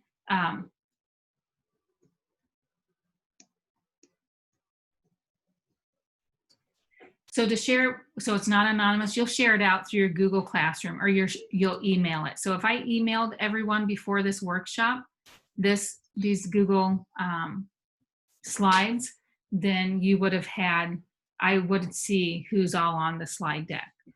So the only reason it's anonymous because you clicked on a link to open it. But Okay. in the classroom, all of the things I shared out with my students, they weren't anonymous because I shared it out either through email or through my Google Classroom. Okay, thank you. Yeah, great questions, Nicole. And as you can see, this is a process. You're not going to learn everything in one day and one night. You learn as you go. Hopefully you're open to learning from your students. I will tell you, I've made mistakes. I still make mistakes. Sometimes I always have a participant in workshops to try out some of my links to see if I did my share settings correctly, because sometimes I can still make mistakes. So going back here to then Jamboard's the same thing. If I go into one of them, I just come up here to the share and I share it out again through the get the link. So right now I've never shared this with anyone, so it's restricted. It's out. The default is for the LTC. I can change it anyone with the link. And if I want everyone to edit this, I just change them as editors. I can copy the link or I can even share it out. Nicole, here's another thing. I could share it out. So if another teacher and I were working on this, you know, I could share it out. If I had you if I had emailed you before or whatever, Nicole, you would come up. I could share it out with you like that through your account. If not, I could go ahead and put your email address here and share it out to you this way. So you can always add people on different files so this one here with Jamboard. So hopefully that helps. Yeah, thank you. Yeah, you're welcome. And I'm trying to think if you Google it, or if you want to look at some of the other workshops I've done, if you go to my YouTube channel, most of the workshops that I've completed virtually here, I think in April I started recording them because teachers were saying, hey, I want to learn this stuff, but I've got a 2-year-old in the background that sometimes need my attention, or my internet connection is bad. And we've had that today, some people saying that. So I started recording them and putting them out there that you can access to go back to at any time. All right, so great question. So jumping in here to YouTube. So with YouTube, how do I go to YouTube?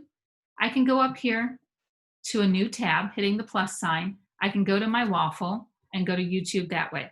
Or I could just type it in. Again, whatever works for you.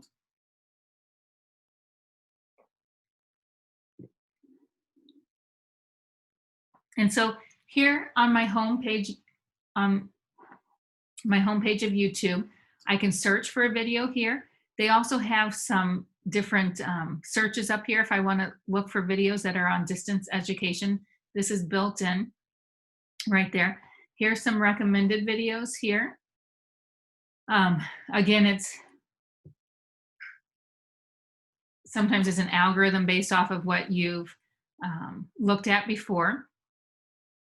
Here's some recommended movies. So you can see the home page here, some information. If I come up here, let me talk about right up here. Anytime you see this video camera with the plus sign, what do you think that means? Record. Yep, you're exactly right. Well, it lets you upload your video.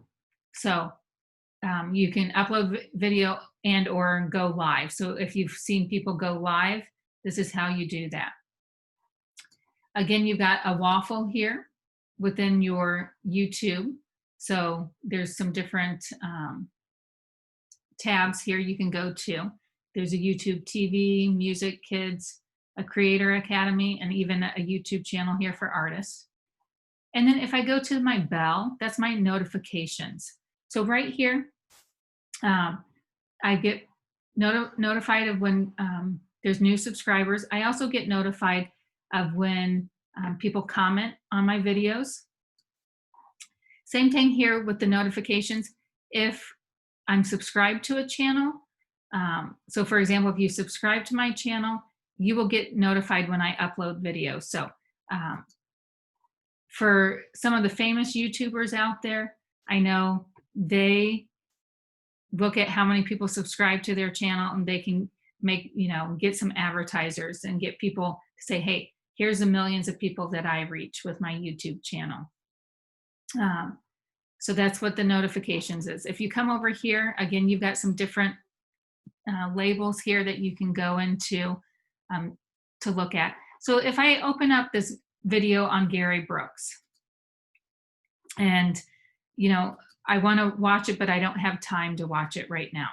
There's a couple things here I want to go over with you. If you want to get out of ads not playing, then what you could do is push this out to students through Google Classroom, Google Slides, a Google Form that won't play ads, and it won't play other videos. But if I'm right here, it's not, since it's got a video, it's not showing. But let me come over here. Do you see I'm to the right of the screen? I'm on this other video of Gary Brooks. Right at the top, anytime you see a clock, this is kind of like a built-in bookmarking tool. So this will allow me to bookmark it for watch later. So I can click on that. It's added to my watch later.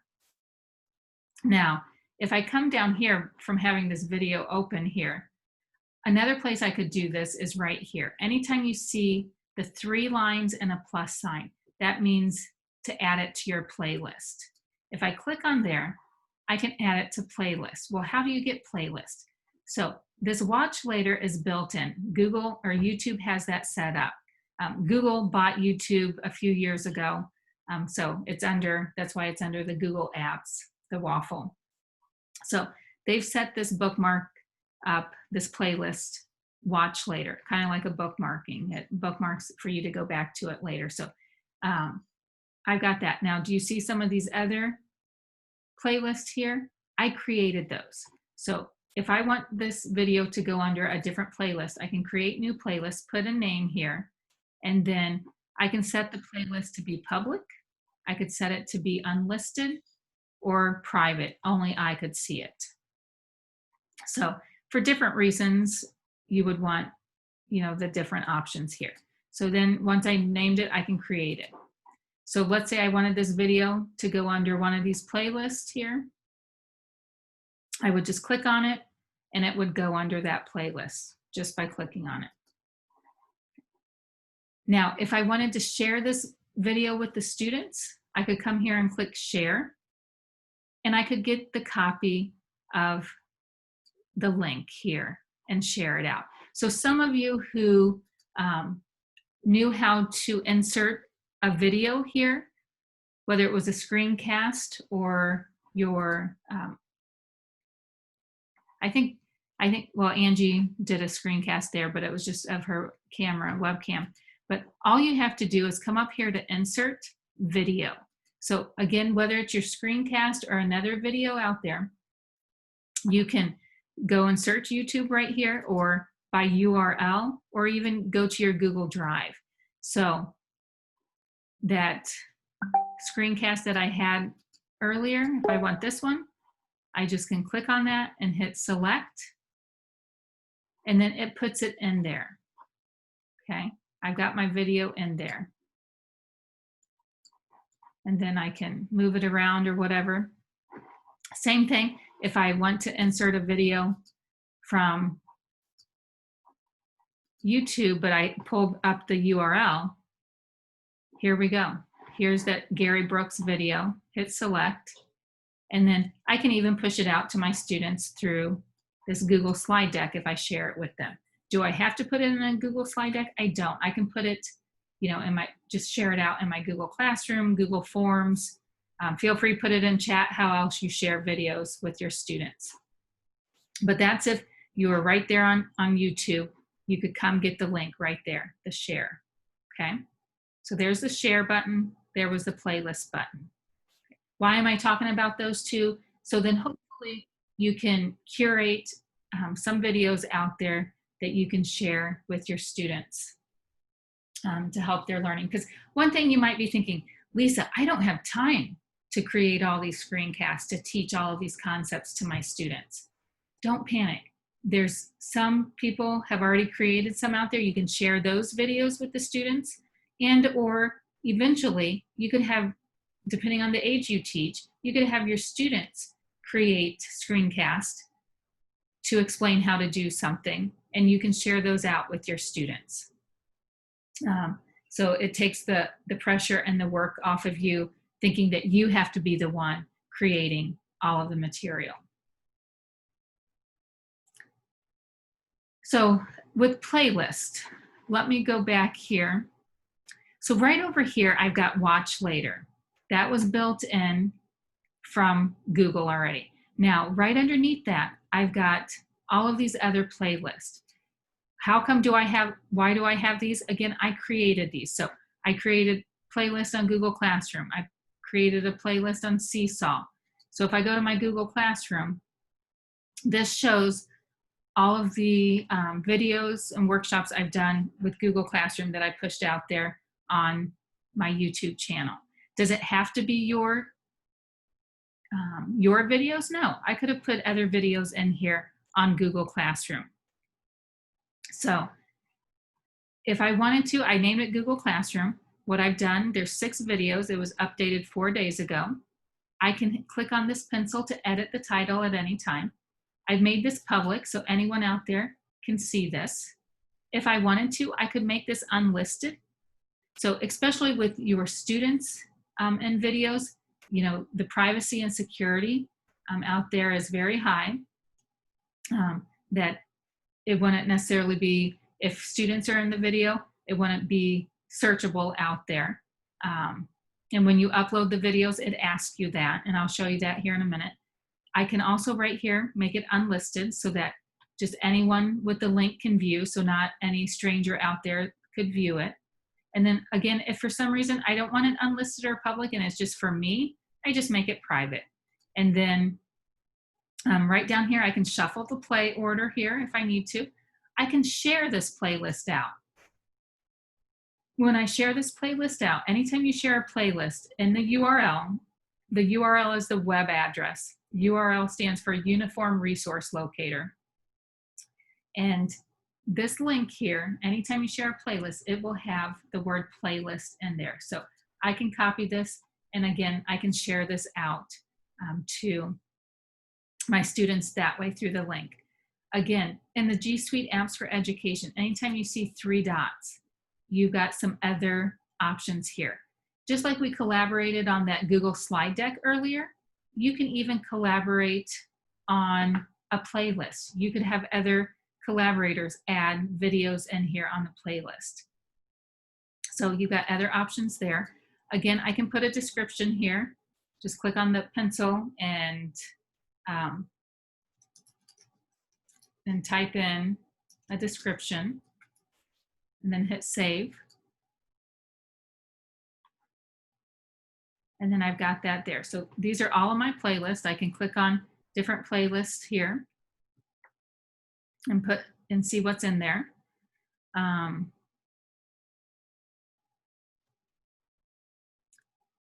So lots of different things out there. So that's playlist. Now let me go to, if I look at Science Journal, this playlist, I don't have any of my videos in here. These are just videos I found out there using Google Science Journal. So again, if I need to push this out to the kids, I can share that, the playlist out, and push it out to the kids with that link. Now, another thing, if I go underneath my playlist, here's my subscriptions. So right now, it looks like here's all of the YouTube channels that I have subscribed to. If you look at NBC News, they're doing a live update now. Anytime you see that icon there, that means you can watch it live. If I go to Gary Brooks, so when I subscribe to Gary Brooks, all I have to do is hit subscribe. So it's telling me subscribe. And then if I want to unsubscribe anytime, I can hit unsubscribe. And basically when I subscribe, it just notifies me of any new material he has out there. Right here, this is his YouTube channel. Here's his videos here. I can see more by clicking here. He created some playlists. They're right there as well. And as you can see, I've got 39 other subscriptions here. Again, pros and cons. It's up to you whether you subscribe or not. But then one other thing here. So if I go over here, you should have your videos. So here's all of the videos that I've uploaded here. Real quick, you can see how many views, how many days ago. You can see some of them have, like this one says private. I didn't upload that one. If I keep scrolling down, where is it at? Oh, there's private. Oh, right here, this shows unlisted. So if it doesn't show unlisted or private, then that means it's out there for the public to see. And then sometimes if I go into some of the videos, if I go into this one, I think this one I've turned on where they can comment on it. And then I can reply to them right here, or as you can see, here's replied.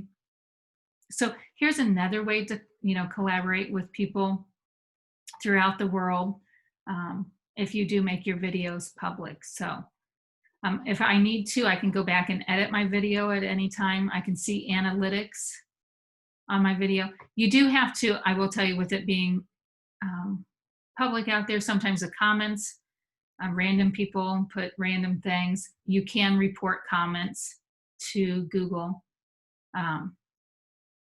So here's another way you can kind of see, by uploading your screencasts or videos to YouTube, you can analyze what the average time that people are watching it and how they found it in a YouTube search, suggested videos, browse features, other YouTube features, or playlists. So it's just, again, you can get into it and you can see watch time, 271 hours. If you want to analyze it and get into it more, you can. So how do you get to your YouTube channel? Again, some of you will be able to create this and some of you may not be able to. If you have a personal Google account, you can.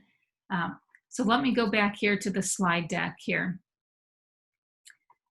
I think I have some directions here on the challenge. Again, don't panic. Some of you may not be at the challenge quite yet, and that's fine. Here on the challenge, what you need to do, I just wanted to go here for people who needed to see it rather than hear it. You're going to go to YouTube, whether you go to the youtube.com or you go to your waffle, and then we're going to create your channel if it's not already activated. So how do you do that? So if you go to you're in YouTube and you go into your icon here, whether it's a picture of you or your initials. And I don't know if on your screen, if it says create your channel or what it might say.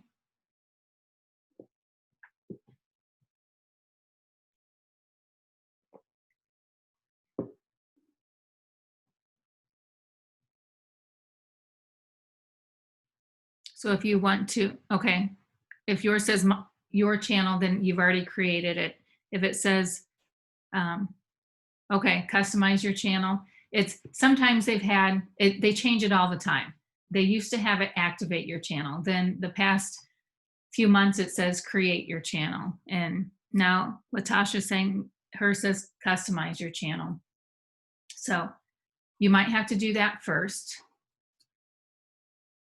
And then all you have to do then is to upload a video, is what we showed you earlier. I think Tiffany was saying how you could, I forget her exact words, but you can go live here, upload your videos.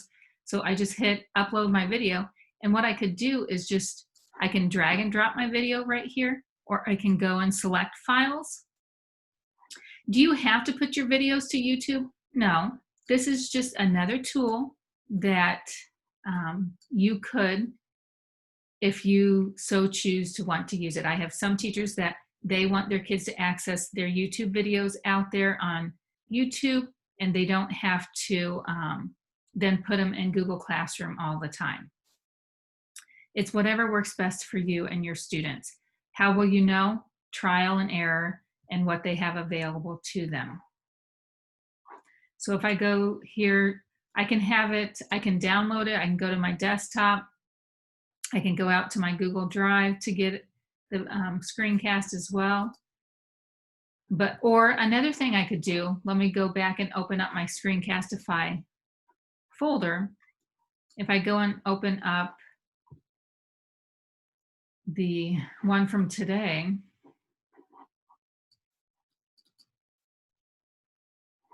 so this is telling me, hey, do I want to open it up here? I'll open it in Editor. And then I don't know if right from Editor, I can go ahead and export it, and I can export it back to my Google Drive if I made any changes.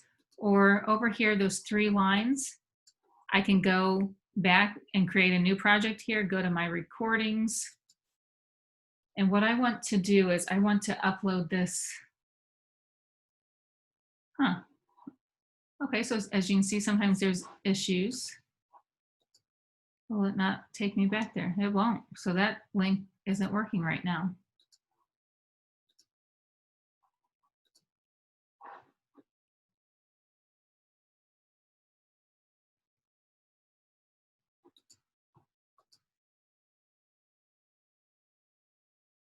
Let me see if I do it this way. So I right-clicked on this video and I hit download.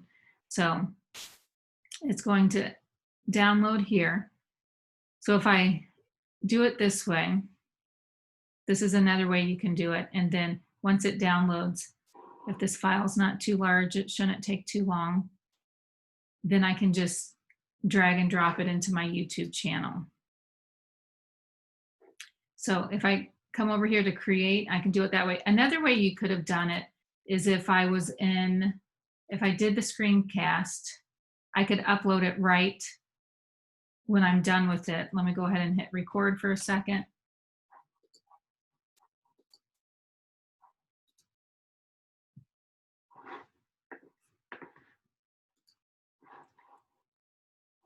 All right, and then, okay, there's the countdown.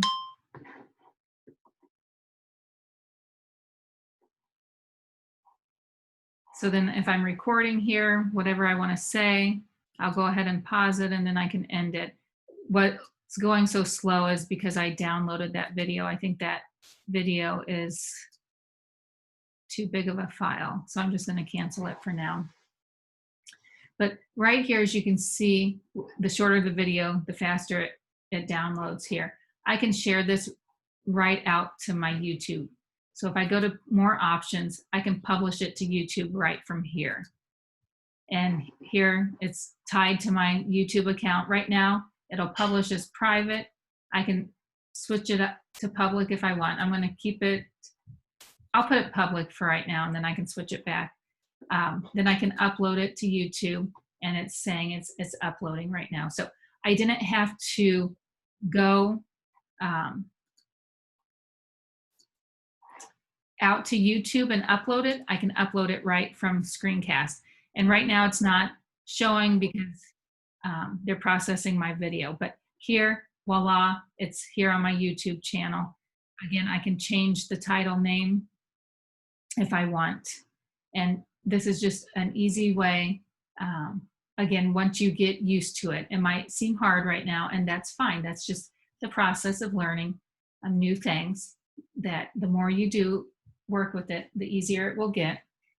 Some of you may think you're not going to use YouTube, and that's fine. But we wanted to give you that option if you wanted to learn about YouTube. So while that's uploading, as you can see, I did it that way from Screencastify. Another way to do it is come over here to create and upload videos that way. And I can then select what I want, drag or drop in there, and then it uploads the videos here. So as you can see, here's another interface that I can see. Here's this video. I can go in and edit the details. I can make it public, private, or unlisted. It's showing the views, how many comments, the date it was published, if there's any restrictions. So if it's kids are in it, there are some restrictions here. Again, I can see the playlist that I've created and the videos I put under those playlists. So I've got 21 playlists. Up here, I just go back to return to YouTube Studio. So then I was at content, playlist, analytics. I think I showed you earlier. Comments, I can just go to this tab to see all the comments. Got subtitles. If I get money, I don't get money. I'm not a big YouTuber. But this is, you know, if someone Googles it, I looked it up the other day, how many YouTube videos are watched per day, how many minutes. I mean, all the analytics out there are out there, that YouTube is how kids are learning. When we first started remote learning, my 13-year-old son, he had time on his hands, so he started to watch videos on how to make different foods. One big thing he learned how to do was how to make strawberry lemonade, fresh strawberry lemonade. He didn't have to get a cookbook out. He just watched a YouTube video of someone who shared a YouTube video of them creating strawberry lemonade. So let's see if that's uploaded yet. No, it's uploaded, but it's still processing. So anytime when you upload a video, then it usually asks you, is this made for kids or kids in it? And you've got a series of questions to ask.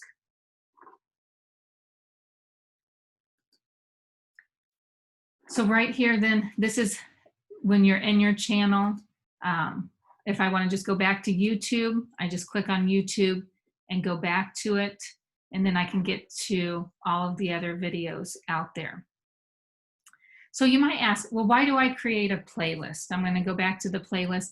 Again, you create a playlist if you've got, whether it's screencasts that you're creating, or you just have videos that you are pushing out to the kids that you want to watch. So, you know, especially whether we're virtual or face-to-face, that you know, field trips are probably not going to happen this year. So can we still take them on field trips? We could by taking, you know, video. So, you know, for some of the younger grades, sometimes you guys go to a farm to learn about animals or farm life or whatever. Well, you could share a video out. If you have tons of videos here, then you could share this playlist out for them to watch. So what I have, before I talk a little bit more on the slide deck, what are your other questions you have about YouTube?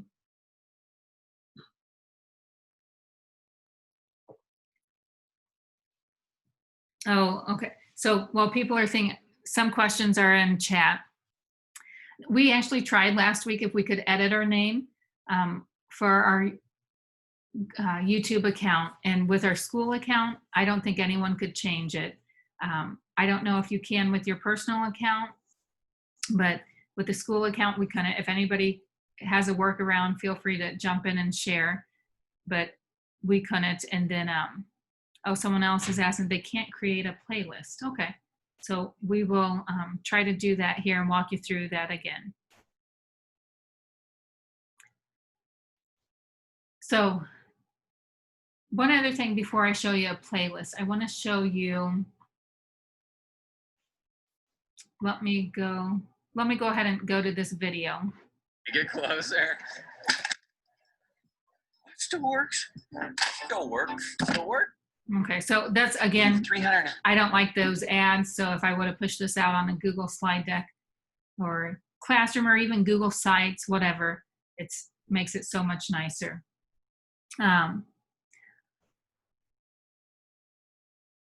I want to talk about these 3 dots real quick. If you click on those 3 dots, what's nice about this is you can open a transcript.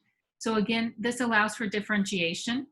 You know, if some of you go back and look at it, even any of my workshops, I don't expect you to sit through the entire recording again. You can jump through here on the transcript to see where she talked about playlist. Oh, here she's talking about playlist. So this is a transcript of all of the videos out there. Or if you have some students who like to read or, you know, for some reason learn better by reading than listening, or if that's how you learn, you've got this available here as well. So lots of different reasons to have this transcript. How do you get to the transcript? It's these 3 dots. And then open transcript, and voila, you've got the transcript of the video. And you could toggle the timestamps if you want, but you've got that feature there. That's been nice feature to know about as well.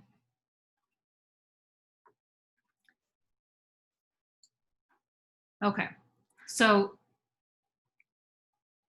Tiffany, thanks. She put it in chat, how to create a playlist, but I am going to walk you through it again too. So if you already know how to create a playlist, if you look at my challenge, I'm asking you to create a playlist. Why? Just to give you practice. Or if you want to, even if you were able to do a screencast, if you want to practice uploading that screencast to YouTube or putting it to YouTube or a different app, feel free to do that as well. I'm going to show this and then I will give you time to work on this here. So with the playlist, so if I just go out there, let me just go back here to home. And, you know, if I see these different playlists out there, and or if I see these different videos out there that I want to add to the playlist, all I have to do is go to the video here, or if I click on these 3 dots under the video, if I know I want this video to my playlist, I can hit Save to Playlist from here. Click on Save to Playlist, and then I can choose the video to save it, or the playlist to save this video to. If I don't have a playlist created, I can create a playlist right here and save it right now. I've got 150 characters to give it a name, and then I can choose to make it public, unlisted, or private. And you can change that at any time. So Latasha, does that let you do, can you add a playlist that way? Or anybody else out there trying to add a playlist, can you do that?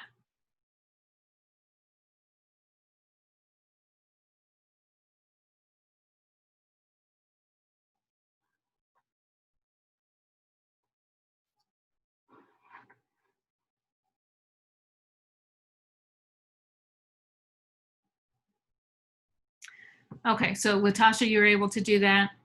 Now to find your playlist then, it should come over here on the left-hand side. Again, great questions. You're learning about this. So yeah, sometimes when you're walking through this, it's hard to remember everything. So your playlist should show over here. What I did, I put show all of mine. It should be right here under watch later. You should have your playlist. Your playlist icon is these 3 lines with the play button. If you have several playlists, hit show more and you can see all of your playlists. It should be on your home YouTube page. Okay, you got to make your screen bigger. Perfect. Tracy's asking how to get your ads off of the videos. Again, don't play the videos from YouTube with your students. What you want to do, so again, if I want this video, as you can see, there's an ad. It's usually 5 seconds. I can skip it. But if I don't want ads at all, what I do, come down here to share. Then I get this URL, this link to this video, hit copy.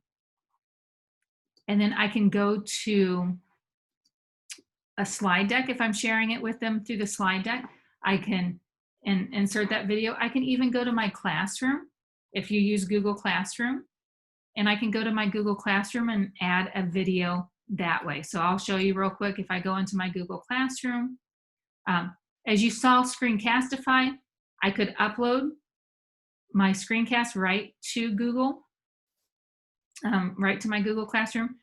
YouTube, I don't think integrates into Classroom like Screencastify does. Will I see that maybe in the future? I think it might be a feature that they will add in the future. So right now, that copy of that video, if I want to put it and add it for an assignment, I can give this a title. I'm just going to put today's date, and then I can come down here to add. I can add it YouTube video right here. Click on YouTube. What's nice about this, I can search right from Google Classroom, or if I already have the link, I can paste that link right there and hit add. And this will automatically add to Google Classroom. And it won't play the ads. It won't play videos, other videos at the end. Because once this video is done playing, then it says up next, it will automatically start playing another video. And it shows autoplay. You can turn that off, but it's just based off of, it's an algorithm based off of what you're watching. So I had pulled up a Gary Brooks video, so it's saying, hey, you might be interested in this video as well from Gary Brooks, and it will start playing it next. Tracy, does that answer all of your questions you may have?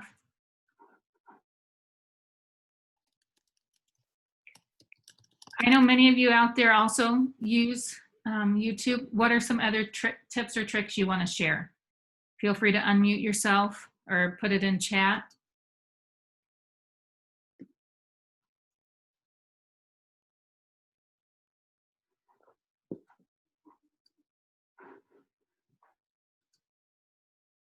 Okay, so what we're going to do right now, we'll take, I know I said we took a break earlier, but many of you didn't go take a break. So I'm going to give you another 10-15 minutes here to play around with YouTube. If you want, create a playlist. And then I have shared this playlist sheet. If you'll want to share the playlist to this sheet. If you know how to do that, some of you do, go ahead and do this right now. If you don't panic. We'll walk you through that here in a little bit.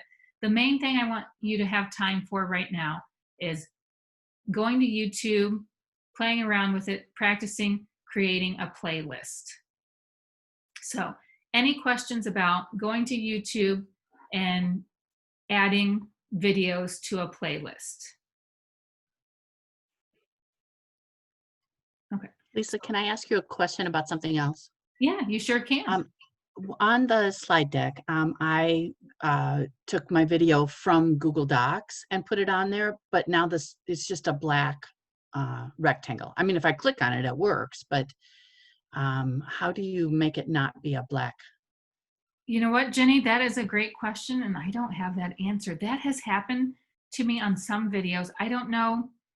Some people's videos, as you saw, there were 2 videos here that had, Sorry. no, you're fine, that had that black you know. Right. Yeah, there's a number of them. Yeah. So I've never looked into it more. So great question. Okay. If anybody knows the answer, please let us know, or if anybody has time to Google it right now and let us know. And again, you know, if I have overwhelmed you, you're still on the screencast, feel free, go practice that some more. You do what will help you the most to get ready for this school year. Also, if you go here on slide 30, I do have some other video resources out there. Some are free, some have a free version and a paid version. So during this time, if this YouTube and playlist, you're stuck on it, feel free to ask us in chat, or you know, look at the other resources as well. So we will, again, I will, at 11:40, we'll come back together, answer any questions, but feel free, we can answer questions right now as well.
Hi, Lisa. Yeah. So I created a playlist and then I decided I didn't want those in that specific playlist. So I Uh-huh. moved them to the one that I wanted.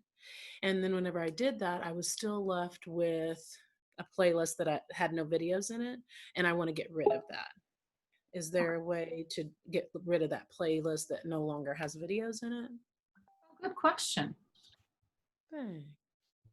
And I didn't want to type all that out. Yes, no, you didn't have to. I'm glad you asked. Yeah. And, Okay. you know, I forgot, what time did I say that we were coming back together anyway? 4 minutes. Okay, okay. But I mean, even, no, I'm glad you asked. So, sorry. Yeah, let me show this here.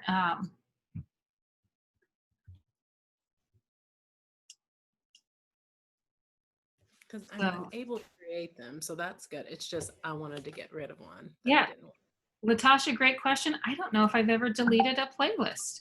Oh, okay. Well, there Let's we go. share my screen here and let's try together. So Okay. let's say I want to delete this farm playlist, even though I still have a video there. I was thinking, yeah, right here, these 3 dots, delete playlist. So what I did, I went into the playlist on the left-hand side. And so if I want to delete this playlist, I don't have to go and delete the videos first. I can just hit delete playlist and you can delete it. So as you can see, this reminded me, I have deleted a playlist before, but I don't do it very often. And so then that playlist is no longer over here then. So you were able to just click on it and get it to delete? Yeah, good question. So I clicked on it. I clicked on my playlist. It was called the Farm playlist. Right. This one was just funny Google videos.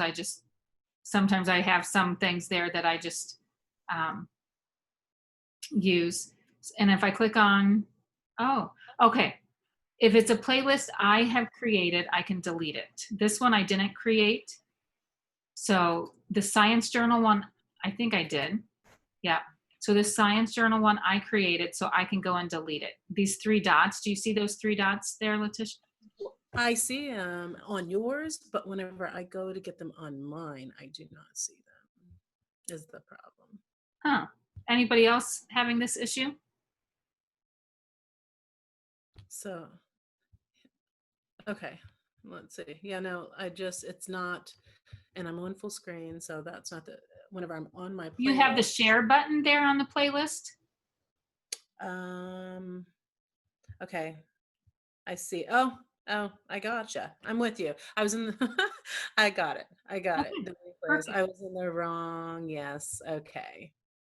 Ta-da, you're magic. Thank you. Yeah, no, and no, this is good. I mean, I think that's why learning for everyone is good, because then we realize what our students go through Right. at times. Thank you so much. Yeah, you're welcome. I appreciate you feeling comfortable to ask questions. If we don't ask, we don't know, right? Yeah, and that's why I love questions even during remote learning here, because then I know people are trying to learn. People are, trying to pay attention. So whether we were in person or face to face. So Thank you so much. yeah, you're welcome. Thank you. Okay, I know there was a few things in chat here. Jenny put instructions on how to upload a video. So Jenny, coming back to that question you asked earlier. So did you figure out why yours was coming up with the black screen? Is that? I didn't, but I did Google how to add a video to Google Slides, and I found those directions. And when I followed them in that order, then it came up better. My slide is number 3 on that deck, I think. Okay. And it's not a great, it still shows, I don't know, kind of an odd look to it, which I'd prefer it, be different, but it at least isn't a black screen. Yeah. Okay, you know what? I'm glad you brought this up. So then what you also have to do, so if you see here on the screen, so Jenny has to also then make this video public or give other people rights to it. So since I'm not within your school district, it could be public to your students and to your, your teachers within your school district, within your Google domain, but outside of your Google domain, you know, people might not have access. So Okay, so I've got to do my access differently. Yeah. Share. Can I do that though? I'm in it right now looking at it. are you in your you're in your Oh, screen? Are you in, anyone with a link? Okay, I think I'm where I need to be. All I have is choices restricted, East Peoria, or anyone with a link. And that's, I did the link, I thought. okay. So I'll just Yeah, refresh it's mine. not letting me, I guess. Did you put that you have kids in it? No? No? Okay. So yeah, maybe we can troubleshoot here a little bit more. Okay. You know, a couple things here, you know, talking about this, what I've done is when I've added new folders here, I just make sure that I've shared them so that whether I'm sharing it with a person or get a shareable link, that I've changed the sharing rights, that anyone with this link can view. So sometimes with the screencast, if I create new folders, I have to go in and create that as well. So with because this is your screencast. Another thing, I don't know, if you right click on it, get shareable link. I'm going through the process again to try and get it, but let's see. Okay. So as you're going through that, I'm going to go ahead and we'll go back to talking about YouTube here. So then what I asked during this time, if I don't have you stressed out too much, the reason I created these challenges because I wanted during this virtual workshop, I wanted your brain to be active rather than passive and just listening to me the whole time. I didn't mean to increase anybody's blood pressure out there. So here with this, then if you were able to create a playlist, then I was going to have you share that playlist on this sheet. But before we even get to step 5, any questions about creating a playlist? Latasha asked us one. I appreciate you asking that. Thank you. Any other questions or troubles or things that you're trying to work out?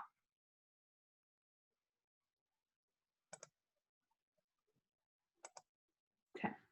So if not, then with that playlist, so let's say I wanted to take this playlist and share this out. So I can click on that share button. I clicked on it without telling you. That arrow is the share button. When I do that, that gives me the link to the playlist. Remember, if you're sharing a playlist out, it will have playlist in the URL. Again, if you don't remember that, it's not the end of the world. Okay, so I click on copy. And then what I could do, go over to step 5, and this is a collaborative Google Sheet. So I made this, everyone to be able to edit this. And then what I could do, so I asked you to put your name in here, contact, and then put the playlist. So if I wanted to, I could do this a couple different ways. Some people put the link in there, perfect. Hopefully then we'll teach you how you can hyperlink it and put a name in it so we don't have that long, the long URL there. So I can do one of two things. I can go ahead and type in Science Journal here. And this is the playlist on Science Journal. I can highlight this and I can hyperlink it. Hyperlinking it, I can insert link here. I can do Control K. This is something I do on a daily basis, so I just have the shortcut keys memorized. And so then I can hyperlink this, and then I can paste the link there. So I'm going to paste the playlist there, and voila, now I've got a playlist here hyperlinked on Science Journal. So in order for anyone to go to Science Journal playlist, then they can click on this link right there. I need to make sure if I want other people to visit that, make sure I have it made it public or unlisted. If it's private, other people won't be able to see it. Now, I appreciate, let's see, Ty, I appreciate you putting in this link right here on C19. So what Ty can do then, he pasted his link here. He can come here and edit the link. When he edits the link, do you see right up here on text? You can put down the text that you want. So let's say this was on Science Journal. He can type in Science Journal here. And then that puts it on to Science Journal. I know it's not Science Journal, so I'm going to hit undo for you, Ty. And I want you to practice that. So again, multiple ways to do the same thing. How I learned and how I usually do it, I go ahead and link it by typing in, I typed in Science Journal, then I hyperlinked it to that. At any time, I can copy the link, I can edit it, and I can even remove it. But if you just pasted the link in there from your playlist, that's perfectly fine. You can go here and edit it and type in your text of what you want your text to say. So again, we're all at different places in our learning, and I appreciate people feeling comfortable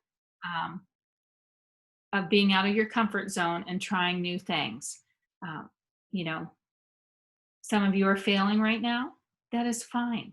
Hopefully then that's, you know, where you're learning, but knowing that you've got the support of each of your classmates here and myself to help you out.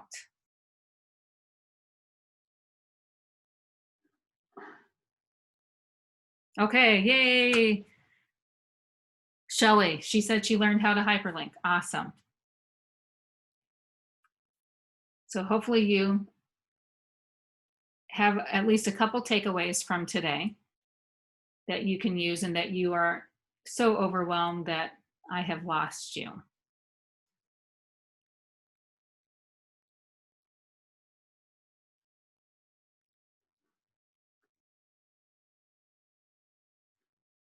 Yep, great question, Debbie.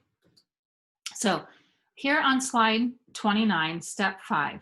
So during the break, some of you took a break, you needed it, that's fine.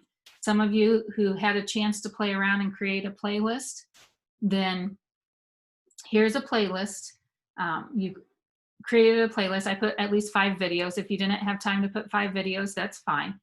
And then share the playlist to this sheet. If you click on this, since I'm not in presentation mode, you'll have to click twice. If you click on the word sheet, I hyperlinked it so that here's the YouTube playlist. When you click on that, then you can just then go and open it up. So then you can type in and then put your playlist there.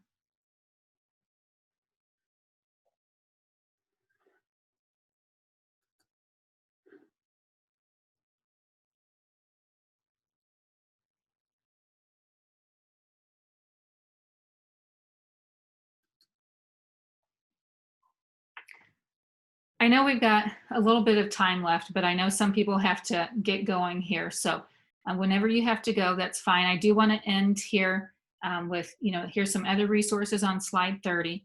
And then I always like to end with a quote. Maya Angelou, I really like this quote by her. I did then what I knew how to do. Now that I know better, I do better. So I hope you're constantly reflecting and learning during this time of change. Know that you're not out there alone. We're in this together, and hopefully you will become more comfortable learning from your students and realizing it's okay not to know everything. I loved how Latasha, and Latasha, if I'm saying your name wrong, please interrupt me and say it correct. Okay. I loved how she asked that how to do with, to delete the playlist. I thought, oh, how do you do that? It had my brain thinking, once I started into it, I'm like, oh yeah, I've deleted it before, but I had forgot. It's not something I do every day. So again, it refreshed my memory. And as you can see, I don't know everything. I'm learning. Another question Jenny asked about why the video is showing up black. That's happened to me once before. I don't know the answer, but she was researching it, and maybe some of you all were researching it as well. So constantly change and reflect and get better. So before you do leave me here, I do have an evaluation for you to fill out. I think it's 4 questions. and it's just reflecting on this training today. Let us know. This is how we realized to start recording them. This is how we realized to try to add some things to it. Some of the, things on this evaluation, people said they, I go way too fast. Some people say I go way too slow. So again, I try to differentiate by giving you the slide deck and some other resources out there. You will also get your ISB evaluation within the next 24 to 96 hours. So then you will get your PD hours. So thank you for being here, but I do want to allow this time if there's more questions or if there's something you want me to show you again or have a discussion among the other teachers out there, because in this time everything's changing, and if you just want to hear from other teachers, that's fine as well.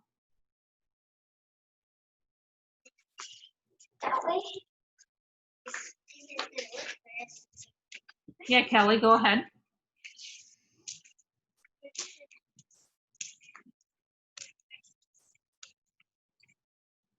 Kelly. Lisa, I have a question. Yeah, Lauren. I made my playlist in YouTube. I've known how to do that, but now I can't locate it, and I feel like I should know how to do this. Yeah, great question.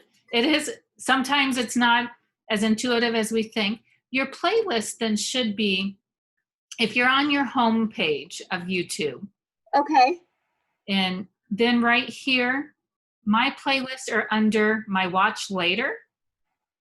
And then you should see your playlist. You might have to see where it says show more. You might have to click on show more. Okay. And Lauren, see if that helps. If not, let me know. But great question. And see, that's, hopefully, having the chat or having different opportunities for kids to learn from each other in case if the teacher's not available or if the teacher doesn't know.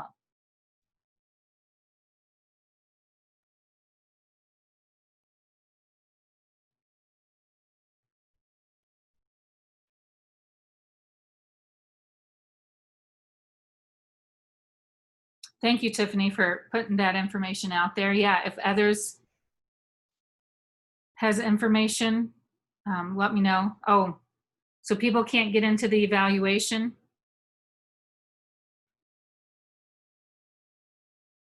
And so let me put the evaluation in the link or in the chat here. So I can just click on that. I'll copy the link real quick.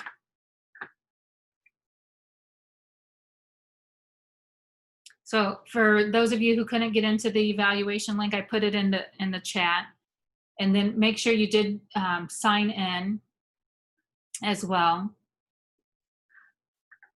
Lisa, if they don't have Google, they won't be able to fill that out. If they don't have access to Google Forms, if they don't have Google. Yeah, you're exactly right. So if you don't, send me an email and let me know, and we can get you the evaluation in another way. Angela, great question there. So Angela asks, is there a way to easily toggle between YouTube Home and YouTube Studio? I will tell you that is one thing from YouTube my brain can't wrap around sometimes. So if I want to go to my videos here, it brings up my YouTube Studio. So in order to get back to my YouTube Home, so if I go, let me go to the YouTube Studio. So this is where I can see my analytics, see my comments from people. And she wants to know, if I click on these three lines, that just is in my YouTube Studio. To get to my YouTube Home, if I go over here to my Google account, my icon, if I go right here, this is where I can switch back to YouTube. So one thing I've noticed, sometimes they've been changing the interface of YouTube around, but right now this is where it's at. So I can go to my channel here, or I can go back to my YouTube Home to get to my playlist and my subscriptions and see that there. Yeah, Angela, thanks for bringing it up.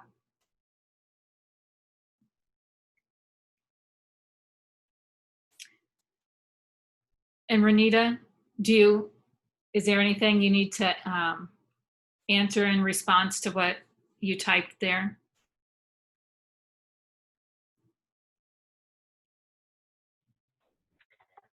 I don't think so. I think Okay. we're good. A few people were asking how to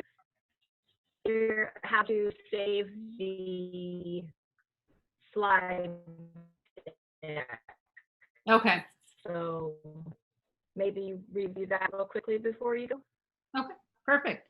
Well, thank you. And Renita, I would probably ask you, but your audio is cutting in and out a little bit there. So again, I appreciate you helping out in chat. But what Renita was just talking about, she was helping people add the shortcut to your drive so you have access to this later. So if you come up here to the drive, or this triangle and the plus sign, this will add your shortcut to the drive. If you're not using Google Drive, you can bookmark it by clicking on the star. And when you bookmark it, the star turns blue. So we did do this at the beginning too, so it will be on the recording at the very beginning of the slide, or of the recording, so that you can access it. I went into more detail about putting it to your drive and adding it to a folder, but feel free if you want us to walk you through it. I can stop sharing my screen, and if you feel comfortable, you can share your screen and someone can help you walk you through it as well. So Tiffany, Renita, everyone on the back end, I, like always, appreciate everyone's help in answering questions. Again, it's a collaborative effort, and hopefully you got something out of this.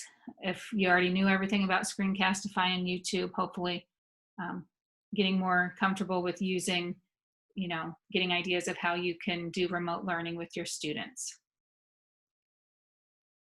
But feel free, I'll stay on for a little bit if anybody else wants to unmute and ask questions. And anybody can answer the questions. It doesn't just have to be me, or if anybody wants to have a discussion.